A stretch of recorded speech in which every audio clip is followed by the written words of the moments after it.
Screen तो share हो रही है ना आपसे? जी मैम, स्क्रीन हेलो, शेयर हो रही है, एग्जाम्पल मेरे सामने है। ठीक ठीक है बेटा।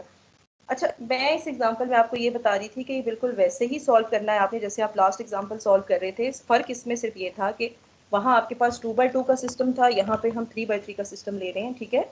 तो आप जब इसको सॉल्व करोगे ना, तो एचलन फॉर्म में जो आपकी वेरी लास्ट रो बनेगी, उसकी आपके पास सेकेंड लास्ट एंट्री क्या होगी, a square minus 2 A minus 15, और वेरी लास्ट एंट्री होगी a B minus 6 a minus 30, ठीक है। तो बेसिकली हमने जो यहाँ पर एक सिस्टम लिखा है ना, ये हमने बैक सब्स्टिट्यूशन के बाद लिखा है, राइट। तो आप जब इसको सॉल्व करेंगे तो आपने पहले इस क्वेश्चन फॉर्म में कन्वर्ट करना है, फिर बैक सब्स्टिट्यूशन करेंगे तो आप देखेंगे आपके पास यही सिस्टम बनता होगा, ठीक है। अच्छा, अब हमें याद है हमने लास्ट एग्जांपल में ये अटेम्प्ट की थी कि अगर हमें यूनिक सोल्यूशन चाहिए होता है तो उसके लिए हम क्या करते हैं कि हमने कंडीशन कैसे अप्लाई करनी है कि हमारे पास यूनिक सोल्यूशन आए।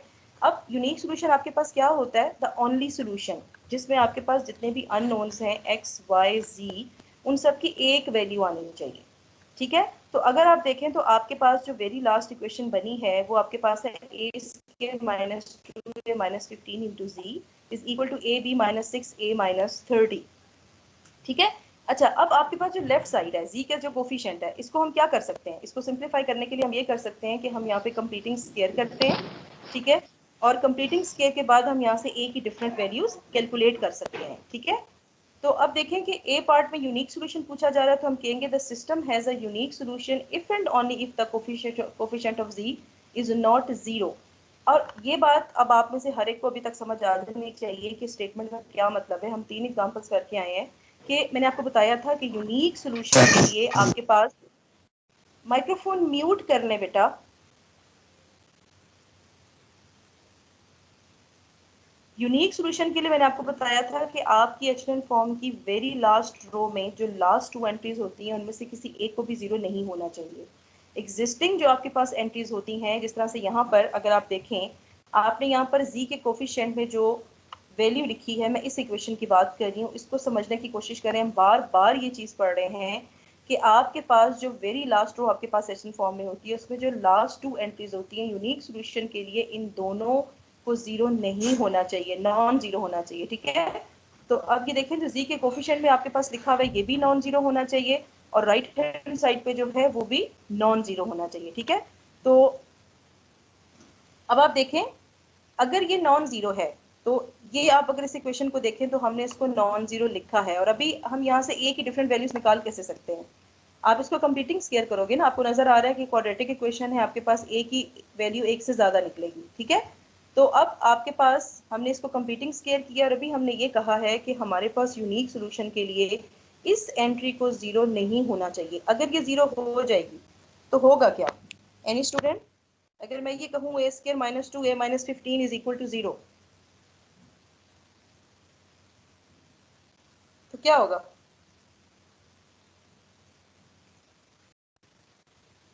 यस मैम ए की क्लास, 2 वैल्यू कहते हैं कि यूनिक नहीं रहेगा सोल्यूशन। फिर सोल्यूशन क्या बन जाएगा?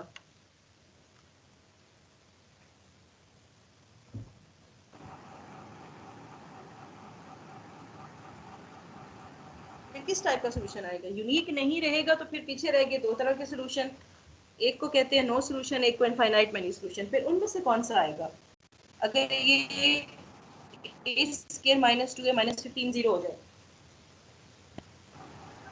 मैम नो सोल्यूशन तो नहीं हो सकता क्योंकि एक वैल्यू आ रही है दोनों की और वो जीरो के इक्वल नहीं है। नो सोल्यूशन नहीं आ सकता अगर मैं कहूँ ये नहीं मैम जीरो हो आ जाए तो? सकता है क्योंकि जो वैल्यू आएगी और वो जीरो के इक्वल होगी, और वैसे हमने कहा कि वो जीरो के इक्वल नहीं होनी चाहिए। मैम हमारे पास वेरिएबल 3 होंगे तो इक्वेशन 2 होंगी, तो इसके सॉल्यूशन तो नहीं आ सकता ना। नहीं, आप किसी और साइड पे चले गए हैं, डाइवर्ट हो गए हैं आप। हमने बहुत आसान सी एक कंडीशन पढ़ी थी लास्ट लेक्चर में, बस आप मुझे उसका आंसर कर दें कि अगर मैं ये कहूँ, चले यहाँ से ज़्यादा आसान होगा आपके लिए समझना। आप ज़रा इस इक्वेशन को देखें, मैं इस इक्वेशन की बात कर रही हूँ, ठीक है। अगर मैं ये कहूँ कि z का कोफिशिएंट यहाँ पर ज़ीरो हो जाए, इससे मुझे क्या नुकसान होगा? मेरा यूनिक सोल्यूशन क्यों नहीं आ सकता? नहीं आएगा तो कौन सा सोल्यूशन आएगा?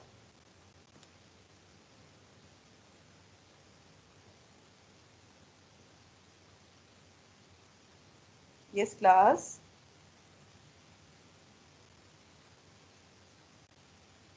बेटा मैंने आपको बताया था अगर z का कोफिशिएंट 0 हो जाता है तो वेरी लास्ट रो जो आपकी एशन फॉर्म में आ रही होगी उसकी लास्ट 2 एंट्रीज में से सेकंड लास्ट भी 0 हो गई, बाकी बच गई सिर्फ एक एंट्री जो कि है ए बी -6 से -30। तो इसका मतलब है फॉर एग्जांपल मैं ये कहती हूँ कि मेरे पास ए बी -6 से -30 की जगह लिखा हुआ है 7, तो 0 = 7 आ जाएगा। तो ये कौन सा सोल्यूशन होता है? No solution. ठीक है। और अगर ये दोनों 0 हो जाए, z का कोफिशिएंट भी 0 हो जाए और राइट साइड पे जो यहाँ पर जो मैंने हाईलाइट किया इक्वेशन, ये आपके पास इक्वेशन की दोनों साइड 0 हो जाए, यानी कहने का मतलब ये है कि आपकी एंटायर एक इक्वेशन 0 हो गई एचएन फॉर्म में, फिर कौन सा सोल्यूशन आएगा?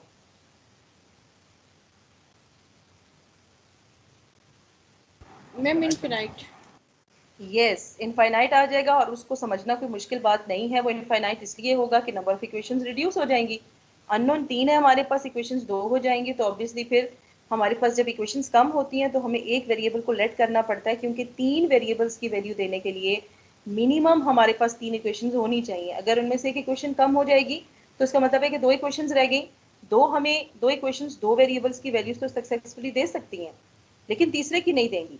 फिर हम वहाँ से लोकेट करते हैं कि हमारे पास हमारे बेसिक वेरिएबल्स कौन से हैं, हमारे फ्री वेरिएबल्स कौन से हैं, और डिसाइड करते हैं कि वो कौन सा वेरिएबल है जिसको हमने खुद से कोई पैरामीटर लेट करना होगा। ठीक है। तो अब इस स्टडी के बाद हम इजीली ये आंसर दे सकते हैं। अभी मैंने आपको तीनों तरह के जो टाइप्स है ना उनको मैंने डिस्टिंग्विश करके बता दिया, तो आपको पता होने चाहिए अब नेक्स्ट टाइम कि अगर हमसे यूनिक सोल्यूशन पूछा जा रहा है तो फौरन से हमारे माइंड में ये बात क्लिक करनी चाहिए कि हमारी जो वेरी लास्ट रो होती है उसकी लास्ट 2 एंट्रीज को हर सूरत में नॉन जीरो होना चाहिए। अगर वो नॉन जीरो नहीं होंगी तो हमारा यूनिक सोल्यूशन नहीं आएगा।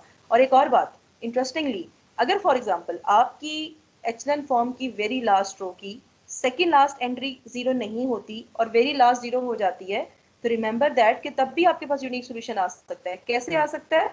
कि अगर मैं यहाँ पर ये लिखूं कि a² - 2a - 15 into z is equal to 0, तो उससे क्या होगा? सिंपली हमारे पास z इज 0 आ जाएगा। ठीक है। लेकिन इस एंट्री का 0 होना, इस एंट्री का नॉन जीरो होना मस्ट है।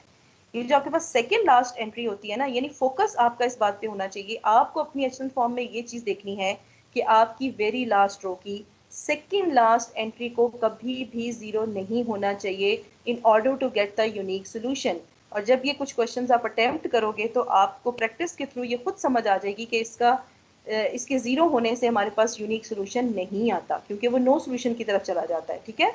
तो बहरहाल आपने कंडीशन ये दे दी कि इसको नॉन जीरो होना चाहिए। इसमें आप कंप्लीटिंग स्केयर करो, आपके पास a की 2 वैल्यूज आ जाती हैं 5 एंड 3। आपको पता है अगर मैं a को -3 लूँ तो भी ये 0 हो जाएगा, मैं a को 5 लूँ तो भी 0 हो जाएगा। तो फिर मुझे इन दोनों के लिए ये स्टेटमेंट देनी चाहिए कि ना तो a को 5 होना चाहिए ना a को -3 होना चाहिए, इसलिए हम यहाँ पर एंड का वर्ड यूज करते हैं। ठीक है। तो ये एंड और की मैथ्स में बड़ी इंपॉर्टेंस होती है। आप कह लें कि ये हमारे कोड वर्ड्स होते हैं जो हम बहुत सारी थ्योरम्स के अंदर, स्टेटमेंट्स के अंदर हम यूज करते हैं। अगर और लिखा है आपके पास, इसका मतलब है कि जिन 2 स्टेटमेंट्स में और लिखा होगा उनमें से किसी एक का फुलफिल करना भी आपकी रिक्वायरमेंट को फुलफिल कर देगा। अगर आपके पास एंड लिखा है तो एंड का मतलब ये है कि a का 5 ना होना भी जरूरी है और a should also not be equal to -3। जब तक ये दोनों कंडीशंस फुलफिल नहीं होंगी हमारा पर्पस फुलफिल नहीं होगा। अगर यहाँ पे और लिखा होता तो इसका मतलब है कि किसी एक से भी हमारा सॉल्यूशन जो है वो हो जाएगा। ठीक है। अच्छा, अब बी पार्ट हमारे पास क्या था? बी पार्ट था find those pairs of values a b for which the system has more than one solution, that is infinite many solution की बात हो रही है। तो ये तो आपने सेम क्वेश्चन पहले किया है। इसमें आपको पता है कि इनफाइनाइट मेनी सॉल्यूशन के लिए हम यही कहते हैं कि हमारे पास लास्ट दोनों की दोनों एंट्रीज को 0 हो जाना चाहिए। तो अब देखें, अगर मैं ये कहती हूँ कि मेरे पास इस सिचुएशन में इसकी दोनों साइड्स पे जो आपके पास एक z का कोफिशिएंट है और एक राइट साइड पे जो एंट्री है, इन दोनों को अगर मैं 0 लिख दूं तो इससे मेरे पास आसानी क्या होगी कि मुझे एक इक्वेशन सॉल्व करने के लिए भी 2 इक्वेशंस मिल गई हैं। क्योंकि अगर मैं लेफ्ट हैंड साइड कहती हूँ कि -2 या -15 0 है तो मैं एक पार्ट की यहाँ से a की 2 वैल्यूज निकालूंगी। बारी बारी इन वैल्यूज को मैं राइट हैंड साइड पे जिसको मैंने 0 कह दिया होगा, a b -6 से -30, इसको भी मैंने 0 कह दिया। ठीक है। तो आपने 1 बाय 1 a की वैल्यूज यहाँ पुट करनी है तो b की वैल्यू आ जाएगी। ठीक है। ये देखिए, आपने a पार्ट में a की एक वैल्यू निकाली थी -3, दूसरी वैल्यू आपने 5 निकाली थी। इन दोनों वैल्यूज को आपने वन बाय वन इस इक्वेशन में पुट करना है, जिसको आपने कहा है कि इसको 0 होना चाहिए, that is A B -6a-30। ठीक है, तो एक दफा a की वैल्यू -3 पुट करेंगे, b की वैल्यू आ जाएगी, फिर 5 पुट करेंगे तो b की दूसरी वैल्यू आ जाएगी। तो अब कितने पेयर हो गए? 2 पेयर्स हो गए। और यही आपसे पूछा जा रहा था, find those pairs of values a b for which the system has more than one solution. तो आपने वो दोनों पेयर्स दे देने हैं। तो सिंपल, अगर आपको ये समझ आ जाए कि किस टाइप ऑफ सॉल्यूशन के लिए 0 होना चाहिए और 0 नहीं होना चाहिए, तो वो इजीली आप वहां से टाइप ऑफ सॉल्यूशन कैलकुलेट कर सकते हैं। ठीक है, अच्छा, ये जो यहाँ पर जो क्वेश्चंस लिखे हैं ये आप देख लीजिएगा। मैंने आपको जो बुक रिकमेंड की थी, उसके अलावा ये बुक भी आपके लिए ठीक है, that is linear algebra 4th edition by Lipschutz. आप इसको भी फॉलो कर सकते हो, और जो हमने पढ़ा है उससे रेलेवेंट क्वेश्चंस आप जो मैंने आपको बुक रिकमेंड की है वहां से भी देख सकते हो। ठीक है, अच्छा, एनी स्टूडेंट जिनको अभी तक ये समझ ना आई हो कि गॉस एलिमिनेशन मेथड में टाइप ऑफ सॉल्यूशन को कैसे वेरीफाई करना है, yes class, any student, hesitate नहीं करना, ये नहीं सोचना कि अगर मैं कोई बेसिक क्वेश्चन करूंगा तो बाकी क्या सोचेंगे, अभी पूछना। यस क्लास,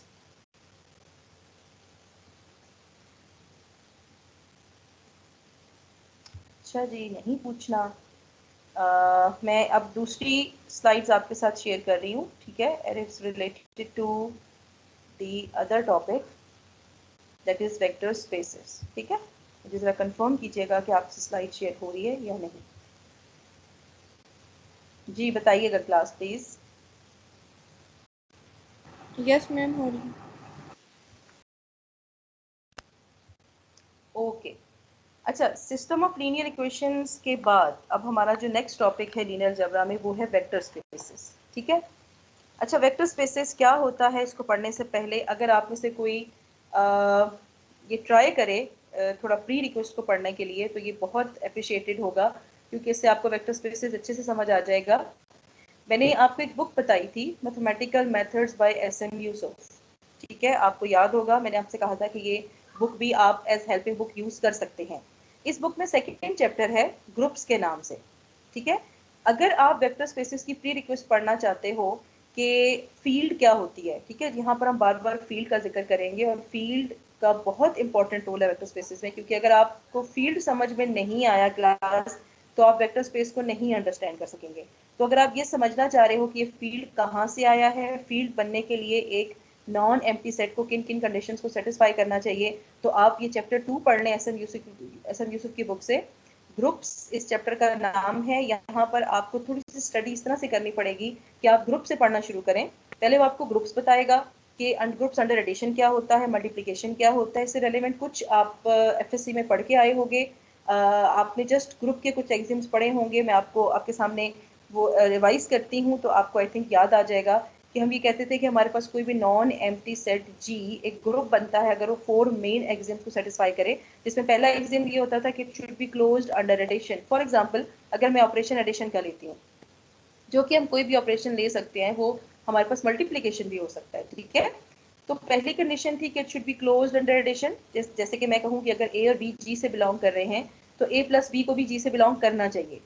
ठीक है, और इसी तरह से सेकंड एक्सियम को हम कहते थे एसोसिएटिव प्रॉपर्टी, और थर्ड था हमारे पास identity, and fourth one was inverse property. हम आइडेंटिटी के बारे में ये कहते थे कि अगर आपके पास फॉर एग्जांपल ए एक कोई भी मेंबर है इस नॉन एम्प्टी सेट जी का, तो आप इसको किसी भी जी के एलिमेंट में ऐड करेंगे तो वो एलिमेंट इटसेल्फ आना चाहिए, उसको आइडेंटिटी कहते थे, जिसको किसी एलिमेंट में ऐड करने से आपके ओरिजिनल एलिमेंट पे कोई इफेक्ट नहीं होता। इनवर्स का मतलब क्या होता था कि आइडेंटिटी तो यूनिक होती है, इनवर्स यूनिक नहीं होता, हर एलिमेंट का सेपरेट इनवर्स होता है। फॉर एग्जांपल, अगर मैं अंडर एडिशन एक ग्रुप लेती हूँ, तो 3 का एडिटिव इनवर्स -3 होगा, क्योंकि 3 को -3 में ऐड करने से मेरे पास आंसर 0 आता है। And what is 0? अगर आप जी ग्रुप ले रहे हो अंडर एडिशन, तो 0 आपकी एडिटिव आइडेंटिटी होगी under the set of real numbers. ठीक है, तो अब आप में से बहुत सारे स्टूडेंट्स को मेरी ये सारी बातें शायद एब्जॉर्ब ना हो रही हूँ, इसलिए मैं आपको बता रही हूँ कि आपके वेक्टर स्पेसेस से पहले प्री रिक्वेस्ट में ग्रुप्स को समझना जरूरी है। अगर आप में से किसी को भूल गया है, अभी आप उसको रिवाइज करना चाहते हो, और मेरे ख्याल से बहुत सारे स्टूडेंट्स को अभी भी वो याद नहीं होगा, तो आप जरूर पढ़ें। ठीक है, आपने जस्ट रीडिंग करनी है, आपसे ये नहीं कह रही कि आप कोई क्वेश्चन अटेम्प्ट करें, आप ग्रुप से पढ़ना शुरू करें। ग्रुप्स के बाद वो आपको रिंग से इंट्रोड्यूस करेगा, फिर वो फील्ड पे आएगा। ठीक है, तो आप ग्रुप्स की डेफिनेशन पढ़ें, फिर आप ये देखें कि ग्रुप और रिंग में क्या फर्क होता है। ठीक है, तो जस्ट एक स्लाइड सा टच रिंग को देके आप डायरेक्ट आ जाए फील्ड पे, ये चैप्टर फील्ड पे खत्म हो जाएगा। ठीक है, तो आपने डिफरेंस देखना है कि अगर एक सेट एफ है मेरे पास, अगर मैं कहती हूँ कि ये फील्ड है, तो उसको फील्ड बनने के लिए किन किन कंडीशंस को सेटिस्फाई करना पड़ेगा, ये आपने रीडिंग करनी है। ठीक है, तो अब वेक्टर स्पेस क्या होता है। देखिए, वेक्टर स्पेस V एक ऐसा नॉन एम्प्टी सेट है जो आपके सामने यहाँ पर जो 8 प्रॉपर्टीज लिखी हैं, अगर ये सेट इन 8 प्रॉपर्टीज को सेटिस्फाई करता है तो हम ये कहेंगे कि V is a vector space, जिसमें पहली प्रॉपर्टी आपके पास क्या है, vector addition, and second is scalar multiplication. अच्छा, हमने यहाँ पर इनको डिफरेंट नंबरिंग दी है, पहली दो प्रॉपर्टीज को, और बाकियों को हमने डिफरेंट दी है। उसकी एक रीजन है, और वो रीजन ये है क्लास कि आपने याद रखना है कि वेक्टर स्पेस कोई सेट तब बनता है अगर ये जो पहली हमने जो दो एक्सियम्स यहाँ पर डिफाइन किए हैं, वेक्टर एडिशन और स्केलर मल्टीप्लिकेशन, कोई भी वेक्टर स्पेस, कोई भी सेट V वेक्टर स्पेस उस वक्त तक नहीं बन सकता, यानी बाकी 8 को तो हम बाद में पढ़ेंगे ना, जब तक वो इन दो पहली कंडीशंस को सेटिस्फाई नहीं करता। अगर वो इन 8 की 8 कंडीशंस को सेटिस्फाई करेगा लेकिन इन पहली दो कंडीशंस में से किसी एक को भी सेटिस्फाई नहीं करता, तो वो वेक्टर स्पेस नहीं बन सकता। आप ये कह लें कि these are necessary and sufficient conditions in order to become a vector space. ठीक है, तो ये दो कंडीशंस तो मस्ट है। उसके बाद हम 8 को स्टडी करेंगे, या इन शॉर्ट मैं आपको यूं बता सकती हूँ कि इन 8 कंडीशंस पर जाने से पहले V को इन दो कंडीशंस को सेटिस्फाई करना जरूरी है। अगर आप ये प्रूव नहीं करते कि V वेक्टर एडिशन और स्केलर मल्टीप्लिकेशन को सेटिस्फाई करता है या नहीं करता, तो आप इन 8 पर नहीं जा सकते। You are not allowed to start your calculations from first to eighth axiom unless you prove that either this set V is going to satisfy these first two conditions or not. अब ये conditions क्या हैं? Vector addition क्या होती है? आप पहले ये शो करें कि अगर आप इस नॉन एम्प्टी सेट V में से कोई से दो वेक्टर्स चूज करते हैं U and V, उनकी एडिशन को भी इसी सेट का हिस्सा होना चाहिए। यानी मैं दो कोई से रैंडम वेक्टर्स ले लेती हूँ V में से, मैं इनको ऐड करती हूँ, उसको V में जाना चाहिए। ठीक है, स्केलर मल्टीप्लिकेशन क्या होती है? एक होती है वेक्टर मल्टीप्लिकेशन, एक होती है स्केलर मल्टीप्लिकेशन। स्केलर मल्टीप्लिकेशन क्या होती है? वेक्टर को स्केलर से मल्टीप्लाई करना। वेक्टर मल्टीप्लिकेशन क्या होती है? जिसको हम सिर्फ मल्टीप्लिकेशन भी मैथमेटिक्स में कहते हैं। ठीक है, हम सिर्फ मल्टीप्लिकेशन कहेंगे तो उसका मतलब है कि आप एक वेक्टर को वेक्टर से मल्टीप्लाई कर रहे हो, लेकिन जब आपने एक स्केलर को वेक्टर से मल्टीप्लाई करना है तो फिर आपको थोड़ा वहां पर डिफरेंशिएट करके बताना पड़ेगा कि this is called the scalar multiplication. ठीक है, तो स्केलर मल्टीप्लिकेशन क्या है कि अगर हम एक वेक्टर U ले लेते हैं वेक्टर स्पेस V में से, एक स्केलर K ले लेते हैं फील्ड में से, तो इनके प्रोडक्ट को वेक्टर स्पेस V से बिलोंग करना चाहिए। ठीक है, अब जब मैंने फील्ड की बात की है तो आप में से बहुत सारे स्टूडेंट्स को ये उनके माइंड में क्वेश्चन आया होगा कि ये फील्ड कहाँ से आ गया। ठीक है, यही वो फील्ड है जिसके लिए मैं आपको ये सजेस्ट कर रही हूँ कि आप थोड़ी स्टडी करें। देखिए, फील्ड हमारे पास एक ऐसा सेट होता है, मैं यहाँ पर आपके लिए रिवाइज कर रही हूँ, आप इन्हीं लाइंस पर जिस तरह मैं आपको बता रही हूँ आपने इसको स्टडी करना है। फिर आप जब उस वेक्टर स्पेस पढ़ना शुरू करोगे, अगर फील्ड की नो हाउ होगी तो आपको अच्छे से समझ में आ रहा होगा कि यहाँ पर फील्ड को हम यूज कैसे कर रहे हैं। देखिए, फील्ड अगर मैं कहती हूँ एक नॉन एम्प्टी सेट आपके पास F है, वो फील्ड कब बनता है? अगर वो कुछ एक्सियम्स को सेटिस्फाई करे। वो एक्सियम्स क्या हैं? देखें, सबसे पहली प्रॉपर्टी तो फील्ड के लिए ये होती है कि फील्ड किसी भी सेट को बनने के लिए अंडर एडिशन एंड मल्टीप्लिकेशन उसको क्लोजर लॉ को सेटिस्फाई करना चाहिए। एडिशन और मल्टीप्लिकेशन दोनों के अंडर। अब मैं एडिशन मल्टीप्लिकेशन जब दोनों की बात करती हूँ तो ये जब आप वो टॉपिक पढ़ेंगे तो आपको समझ आएगी कि जो ही हम ग्रुप से रिंग पे आते हैं और फिर हम फील्ड पे आते हैं तो हमारे जो ऑपरेशंस होते हैं ना, अब वो डबल हो जाते हैं। हमें अंडर एडिशन भी कुछ एक्सिम्स को सेटिस्फाई करवाना पड़ता है, अंडर मल्टीप्लिकेशन भी, लेकिन जब तक हम ग्रुप में रहते हैं तो एट अ टाइम सिर्फ एक ऑपरेशन को ट्रीट कर रहे होते हैं, या वो एडिशन होता है या वो मल्टीप्लिकेशन या कोई भी और ऑपरेशन होता है। ठीक है, तो एक सेट फील्ड तब बनता है अगर वो अंडर एडिशन भी एक पूरा ग्रुप बन जाए, अंडर मल्टीप्लिकेशन भी ग्रुप बन जाए। अब ग्रुप क्या है? मैंने अभी आपके सामने डिटेल से आपको बताया था कि हर non empty set G group बन सकता है अगर वो 4 एक्सिम्स को सेटिस्फाई करे।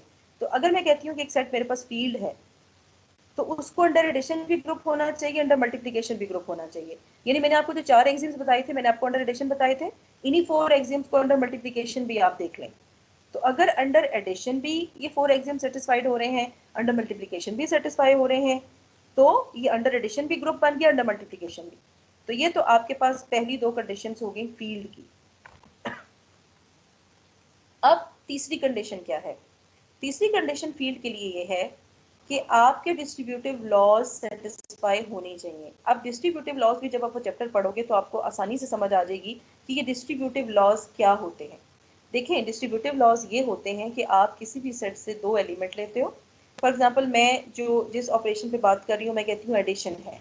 तो डिस्ट्रीब्यूटिव लॉज ये होते हैं कि आप किसी एक वेक्टर को एडिशन ऑफ 2 अदर वेक्टर्स के साथ मल्टीप्लाई कर दो, यानी इसको हम कहते हैं मल्टीप्लिकेशन ओवर एडिशन। जैसे मैं आपको यहाँ पर इसकी एग्जांपल दिखा सकती हूँ।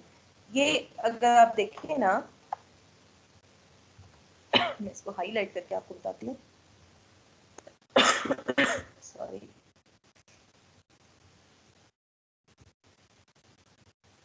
अगर आप इस एग्जाम को देखें तो डिस्ट्रीब्यूटिव लॉज इस तरह होता है। ठीक है, अगर आप में से किसी को फील्ड पढ़ने से भी समझ ना आया ना, तो मैं नेक्स्ट लेक्चर में ट्राई करूंगी कि हम लेक्चर को फील्ड से स्टार्ट करें। लेकिन उसके लिए कंडीशन है, मैं आपसे पूछूंगी क्वेश्चंस, आपने पहले उसको बहुत अच्छे से पढ़ के आना है, ठीक है, और हम उसको यहाँ पर दोबारा स्टडी करेंगे ताकि हमें अच्छे से समझ आ जाए। राइट? तो ये डिस्ट्रीब्यूटिव लॉ होता है। अगर मैं फॉर एग्जाम्पल 2 वेक्टर्स को ऐड करना और मैं बाहर एक स्केलर के साथ इनको मल्टीप्लाई करती, यानी एक ही इक्वेशन के अंदर आप एडिशन भी कर रहे हो, मल्टीप्लिकेशन भी कर रहे हो। तो अगर मैं लेफ्ट साइड से किसी स्केलर से u प्लस वी को मल्टीप्लाई करूंगी तो मैं ये कहूंगी ये लेफ्ट डिस्ट्रीब्यूटिव लॉ है। अगर मैं इसी के को, जैसे आप अगर 6 देखें, 6 प्रॉपर्टी, तो एक u जो है उसको मैंने राइट साइड से मल्टीप्लाई कर दिया a प्लस बी के साथ। ठीक है, तो a और b तो ऐड हुए थे, लेकिन u इनके साथ मल्टीप्लाई हो रहा है। ठीक है, तो अगर मैं u को राइट साइड से मल्टीप्लाई करूंगी तो इसको कहेंगे राइट डिस्ट्रीब्यूटिव लॉ। तो डिस्ट्रीब्यूटिव लॉज आपको इसी तरह से नजर आते हैं। तो आप इवन जब फील्ड का टॉपिक पढ़ोगे ना, तो वहां वो आपको सेपरेटली बताएगा कि राइट डिस्ट्रीब्यूटिव लॉ क्या होता है, लेफ्ट डिस्ट्रीब्यूटिव लॉ क्या होता है। ठीक है, और समटाइम्स इसको हम ये भी कहते हैं कि ये आपके पास मल्टीप्लिकेशन ओवर एडिशन होती है डिस्ट्रीब्यूटिव लॉज के अंदर। ठीक है, तो फील्ड की मैंने आपको पहली 2 प्रॉपर्टीज बताई थी। थर्ड प्रॉपर्टी आप ये ऐड करें कि इसमें लेफ्ट और राइट डिस्ट्रीब्यूटिव लॉज दोनों सेटिस्फाई होने चाहिए। अच्छा जी, अब अगर हमारी ये पहली 2 कंडीशन सेटिस्फाई हो जाती हैं, वेक्टर एडिशन भी हो गई, स्केलर मल्टीप्लिकेशन भी हो गई, अब हम जाते हैं रिमेनिंग 8 एक्सियम्स पे कि अब इस वी सेट को वेक्टर स्पेस बनने के लिए इन रिमेनिंग 8 कंडीशंस को भी सेटिस्फाई करना जरूरी है। पहली 2 तो हो गई, अगर पहली 2 सेटिस्फाई हो गई तो मैं रिमेनिंग 8 पर जाऊंगी। अगर फॉर एग्जांपल मैं ये प्रूव कर देती हूँ कि स्केलर मल्टीप्लिकेशन होल्ड नहीं करती, तो मैं यहीं पे कह दूंगी कि ये सेट वेक्टर स्पेस नहीं है, मुझे कोई जरूरत नहीं है कि मैं इन 8 कंडीशंस को प्रूव करूं, अनलेस के क्वेश्चन की स्टेटमेंट में ये लिखा है that you have to prove all the axioms including those axioms which fail to prove। आप देखिएगा कि आपके पास कुछ बुक्स के अंदर इस तरह से भी आपको वेक्टर स्पेस से रेलेवेंट क्वेश्चन दिया जाएगा कि आप उन एक्सियम्स को भी प्रूव करके दिखाएं जो फेल हो जाते हैं। ठीक है, तो अगर क्वेश्चन की स्टेटमेंट ये है तो फिर तो आपने, चाहे आपके पास कोई भी एक्सियम सेटिस्फाई नहीं होता तो आपने फिर भी बाकियों को शो करना है, क्योंकि क्वेश्चन स्टेटमेंट में आपसे ये पूछा जा रहा है। अगर आपसे नहीं जाता है तो भी वो हमें शो करके दिखाएं, क्योंकि उसमें आपकी नॉलेज चेक हो रही है कि आपको फेल करना भी आता है या नहीं आता। आप ये लॉजिक्स दे सकते हो कि किस वजह से ये एग्जाम फेल हो रहा है, और ये बता सकते हो कि किस वजह से कोई एग्जाम सेटिस्फाई हो रहा है। 70% आपको यही क्वेश्चन दिया जाता है कि आप प्रूव करें वो एग्जाम्स भी जो फेल हो रहे हैं। लेकिन मैं आपको ये बता रही हूँ कि अगर आपकी स्टेटमेंट ऐसी नहीं है, आपको स्टेटमेंट में सिर्फ ये पूछा जा रहा है कि प्रूव करें कि ये सेट वी वेक्टर स्पेस है या नहीं, तो फिर अगर आपके पास इन पहली 2 कंडीशंस में से कोई एक भी फेल हो जाता है तो आपने बाकी 8 पे नहीं जाना, आप यहीं पर कह दोगे कि ये वेक्टर स्पेस नहीं बन सकता, क्योंकि ये पहली 2 जो हमारे पास नेसेसरी कंडीशंस है उनमें से किसी एक को या दोनों को सेटिस्फाई नहीं करता। अगर पहली 2 कंडीशन सेटिस्फाई हैं तो अब आ जाते हैं हम फर्स्ट एक्सियम पे। फर्स्ट एक्सियम में आपको ये शो करना है कि आप इस सेट V में से कोई से 2 वेक्टर्स लेते हैं u प्लस v, तो ये इक्वल होना चाहिए v प्लस u के। इसको हम एबिलियन प्रॉपर्टी भी कहते हैं। एबिलियन प्रॉपर्टी क्या होती है कि अगर अंडर एडिशन आप दो एलिमेंट्स को या दो वेक्टर्स को ऐड करते हैं, आप ऑर्डर चेंज कर दें तो भी फर्क नहीं पड़ना चाहिए।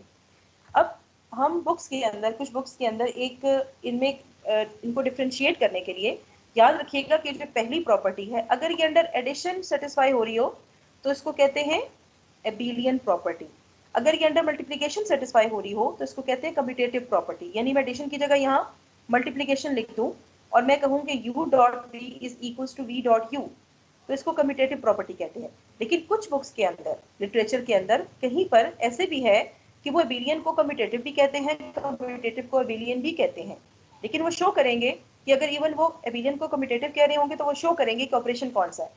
लेकिन इन सम बुक्स ये डिस्टिंग्विश कर दिया गया है कि एबेलियन को एडिशन के लिए रख लें इस वर्ड को, और कम्यूटेटिव को मल्टीप्लिकेशन के लिए रख लें। ठीक है, तो ये आपको डिफरेंस पता होना चाहिए। अगर किसी जगह आप देखते हैं कि ऑपरेशन आपके पास मल्टीप्लिकेशन यूज हो रहा है लेकिन उसने वर्ड एबेलियन का यूज किया है तो नो प्रॉब्लम, वर्डिंग आप कोई भी यूज कर सकते हो, क्योंकि इन दोनों प्रॉपर्टीज, चाहे वो एबेलियन है या कम्यूटेटिव है, इनकी सेंस एक ही बनती है कि ऑर्डर चेंज करने से ऑपरेशन पे फर्क नहीं पड़ना चाहिए, आंसर शुड बी सेम। ठीक है, अब सेकंड प्रॉपर्टी क्या है, इसको कहते हैं associative property. Under addition, under addition जब मैं कहती हूँ तो मैं ऑपरेशन के ऊपर फोकस कर रही होती हूँ। फिर से कह रही हूँ, ये सारी बातें तब समझ आएंगी जब आप इसका प्री रिक्वेस्ट पढ़ेंगे। किसी भी सेट को ग्रुप प्रूफ करने के लिए या वेक्टर स्पेस प्रूफ करने के लिए या फील्ड या रिंग प्रूफ करने के लिए हमें सबसे पहले ऑपरेशन डिफाइन करना पड़ता है। ऑपरेशन हम किस तरह डिफाइन करते हैं कि आप वो कौन सा अलजेब्राइक साइन यूज करोगे अपने सेट के अंदर जिसके थ्रू अपने प्रॉपर्टीज को सेटिस्फाई करना है। मेरा अलजेब्राइक साइन यहाँ पर एडिशन है, कहीं मल्टीप्लिकेशन भी होगा, और वेक्टर स्पेस के अंदर तो आप एट अ टाइम दोनों ऑपरेशन यूज कर रहे होते हैं। हम एडिशन भी करेंगे, हम जब डिस्ट्रीब्यूटिव लॉस के ऊपर आएंगे, जैसे 5th और 6th प्रॉपर्टी है, 7th है, 8th है, इनमें हम एडिशन भी करेंगे, मल्टीप्लिकेशन भी करेंगे, तो इसको कहते हैं ऑपरेशन। ठीक है, तो सेकेंड एक्सियम के अंदर हमने ये शो करना है कि अगर हम 3 वेक्टर्स ले लेते हैं इस सेट में से जो कि हमने V लिया है, जिसको प्रूव हम करने जा रहे हैं कि वेक्टर स्पेस है या नहीं, आप इसमें से 3 एलिमेंट्स लें और ये सेकेंड प्रॉपर्टी शो कर दें तो आपका एसोसिएटिव लॉ प्रूव हो जाएगा। ठीक है, थर्ड एक्सियम देखें। थर्ड एक्सियम में आपने प्रूव ये करना है कि आपके पास आइडेंटिटी एलिमेंट इस सेट V में एग्जिस्ट करता है। अब आइडेंटिटी एलिमेंट मैंने जैसे अभी डिफाइन किया था, वो क्या होता है कि आपके सेट में एक ऐसा एलिमेंट होना चाहिए कि आप उसको अपने सेट के बाकी किसी भी एलिमेंट में अगर ऐड करें, या आपके पास जो भी ऑपरेशन है, चाहे वो मल्टीप्लिकेशन है, अगर मैं एडिशन पे बात करती हूँ तो मेरे सेट का आइडेंटिटी एलिमेंट वो एलिमेंट होगा कि अगर मैं इसको अपने सेट के किसी भी एलिमेंट में ऐड करती हूँ तो एलिमेंट इटसेल्फ दोबारा आना चाहिए। यानी इस आइडेंटिटी को किसी भी एलिमेंट में ऐड करने से उस एलिमेंट पे कोई फर्क नहीं पड़ना चाहिए। अब हमारे पास एक बहुत सिंपल सा रूल है कि जब भी आप एडिशन की बात करोगे तो याद रखिएगा कि आपकी आइडेंटिटी 0 के अलावा कोई नहीं हो सकती। आपको पता है कि अगर आप ऑपरेशन एडिशन ले रहे हैं तो 0 के अलावा कोई ऐसा एलिमेंट है ही नहीं जो इस कंडीशन को सेटिस्फाई करे कि आप इसको किसी और एलिमेंट में ऐड करें तो ये आपको इटसेल्फ वही एलिमेंट दे दे। तो एडिशन में तो हमने ये फिक्स कर लिया कि हमारी आइडेंटिटी 0 के अलावा नहीं हो सकती, और मल्टीप्लिकेशन में 1 के अलावा नहीं हो सकती, क्योंकि 1 को आप किसी भी एलिमेंट लाएंगे तो वही एलिमेंट आ जाएगा। ठीक है जी, अब फोर्थ प्रॉपर्टी ये कहती है कि आपके पास फॉर ईच, मैथ्स में जब भी किसी प्रॉपर्टी के लिए फॉर ईच यूज किया जाता है तो इसका मतलब है कि इस सेट जिसके लिए आपकी प्रॉपर्टी सेटिस्फाई करने जा रहे हैं V के ईच एंड एवरी एलिमेंट को ये कंडीशन सेटिस्फाई करनी चाहिए। अगर उसका कोई एक एलिमेंट भी ये कंडीशन सेटिस्फाई नहीं करता तो फिर जो भी आप इसको जिस सेंस में डिफाइन करने जा रहे हैं ये सेंस में डिफाइन नहीं होगा। जैसे मैं वेक्टर स्पेस प्रूव करने जा रही हूँ तो अगर मैं फॉर ईच कह रही हूँ तो इसका मतलब ये है कि अगर V का कोई एक एलिमेंट भी मेरे फोर्थ एक्सियम को सेटिस्फाई नहीं करता तो फिर ये वेक्टर स्पेस नहीं बनेगा। तो मैं अगर V का कोई भी एलिमेंट उठाऊं, U फॉर एग्जाम्पल मैं लेती हूँ, U बिलोंग्स टू V, तो इसका इनवर्स एग्जिस्ट करना चाहिए। अब इनवर्स और आइडेंटिटी में फर्क क्या होता है, याद रखिएगा हमेशा पहले आइडेंटिटी डिफाइन की जाती है फिर इनवर्स की बारी आती है। कभी भी किसी भी ग्रुप में, वेक्टर स्पेस में, रिंग में, फील्ड में ऐसा नहीं हो सकता कि आप पहले इनवर्स डिफाइन करें और फिर आइडेंटिटी डिफाइन करें। उसकी वजह यह है कि इनवर्स प्रॉपर्टी को हम डिफाइन ही यूं करते हैं कि एक एलिमेंट u है, मैंने प्रूव करना है कि इसका इन्वर्स एग्जिस्ट करता है। तो मैं कैसे प्रूव करूंगी कि अगर मैं u में इसके इन्वर्स को ऐड करूं तो मेरे पास जो आंसर आना चाहिए वो आइडेंटिटी होनी चाहिए। तो अगर मुझे इस प्रॉपर्टी में आइडेंटिटी ही नहीं पता तो मैं कैसे प्रूव करूंगी कि इन्वर्स क्या होता है? तो मुझे अपनी इन्वर्स प्रॉपर्टी पे जाने से पहले ये डिफाइन करना पड़ेगा कि मेरे सेट की आइडेंटिटी क्या है। वो मैंने थर्ड एक्सियम में प्रूव कर दी है कि हमारी आइडेंटिटी 0 है। तो अब इन्वर्स क्या है कि मैं किसी भी एलिमेंट को v में से उठाऊं, उसमें मैं उसके इन्वर्स को ऐड करूं तो आंसर आइडेंटिटी आनी चाहिए, और ये प्रॉपर्टी v के हर एलिमेंट के लिए सेटिस्फाई होगी तो ये इन्वर्स प्रॉपर्टी को सेटिस्फाई करेगा। अगर कोई एक भी एलिमेंट v का ऐसा है जिसका इन्वर्स मुझे नहीं मिल रहा, इसके लिए कोई ऐसा एलिमेंट इस सेट में बिलोंग नहीं कर रहा जो मुझे आंसर 0 दे दे, तो ये वेक्टर स्पेस नहीं बनेगा। और यहाँ एक बहुत इंपॉर्टेंट बात यह है क्लास कि इस u एलिमेंट का इन्वर्स भी इस v सेट से ही बिलोंग करना चाहिए। अगर u v में है तो माइनस u को भी v में होना चाहिए। अगर 3 एक एलिमेंट है जो v से बिलोंग करता है तो माइनस 3 को भी v में होना चाहिए। ऐसा नहीं है कि उसके इन्वर्स के लिए हम उसको कहीं और से माइनस 3 को उठा लें। जैसे मैं इसकी आपको एग्जांपल देती हूँ। अगर मैं कहूँ कि मेरे पास जो सेट v है वो मैं ले रही हूँ सिर्फ पॉजिटिव रियल नंबर्स, मैं नेगेटिव नहीं ले रही। रियल नंबर्स की दो आपके पास पार्ट्स होते हैं ना, मैं इसको दो पार्ट्स में डिवाइड कर सकती हूँ। मैं कहती हूँ कि एक मेरे पास पॉजिटिव रियल नंबर्स का सेट है, एक मेरे पास नेगेटिव का है, ठीक है। जिसको यूजली जो पॉजिटिव सेट्स के जो जो हमारा सेट होता है ना उसको हम नॉन नेगेटिव रियल नंबर्स भी कह देते हैं, ठीक है। अब अगर मैं कहती हूँ कि मेरा v सिर्फ पॉजिटिव रियल नंबर्स हैं, तो क्या इस सेट के हर एलिमेंट का इनवर्स एग्जिस्ट करेगा? Yes class, yes class.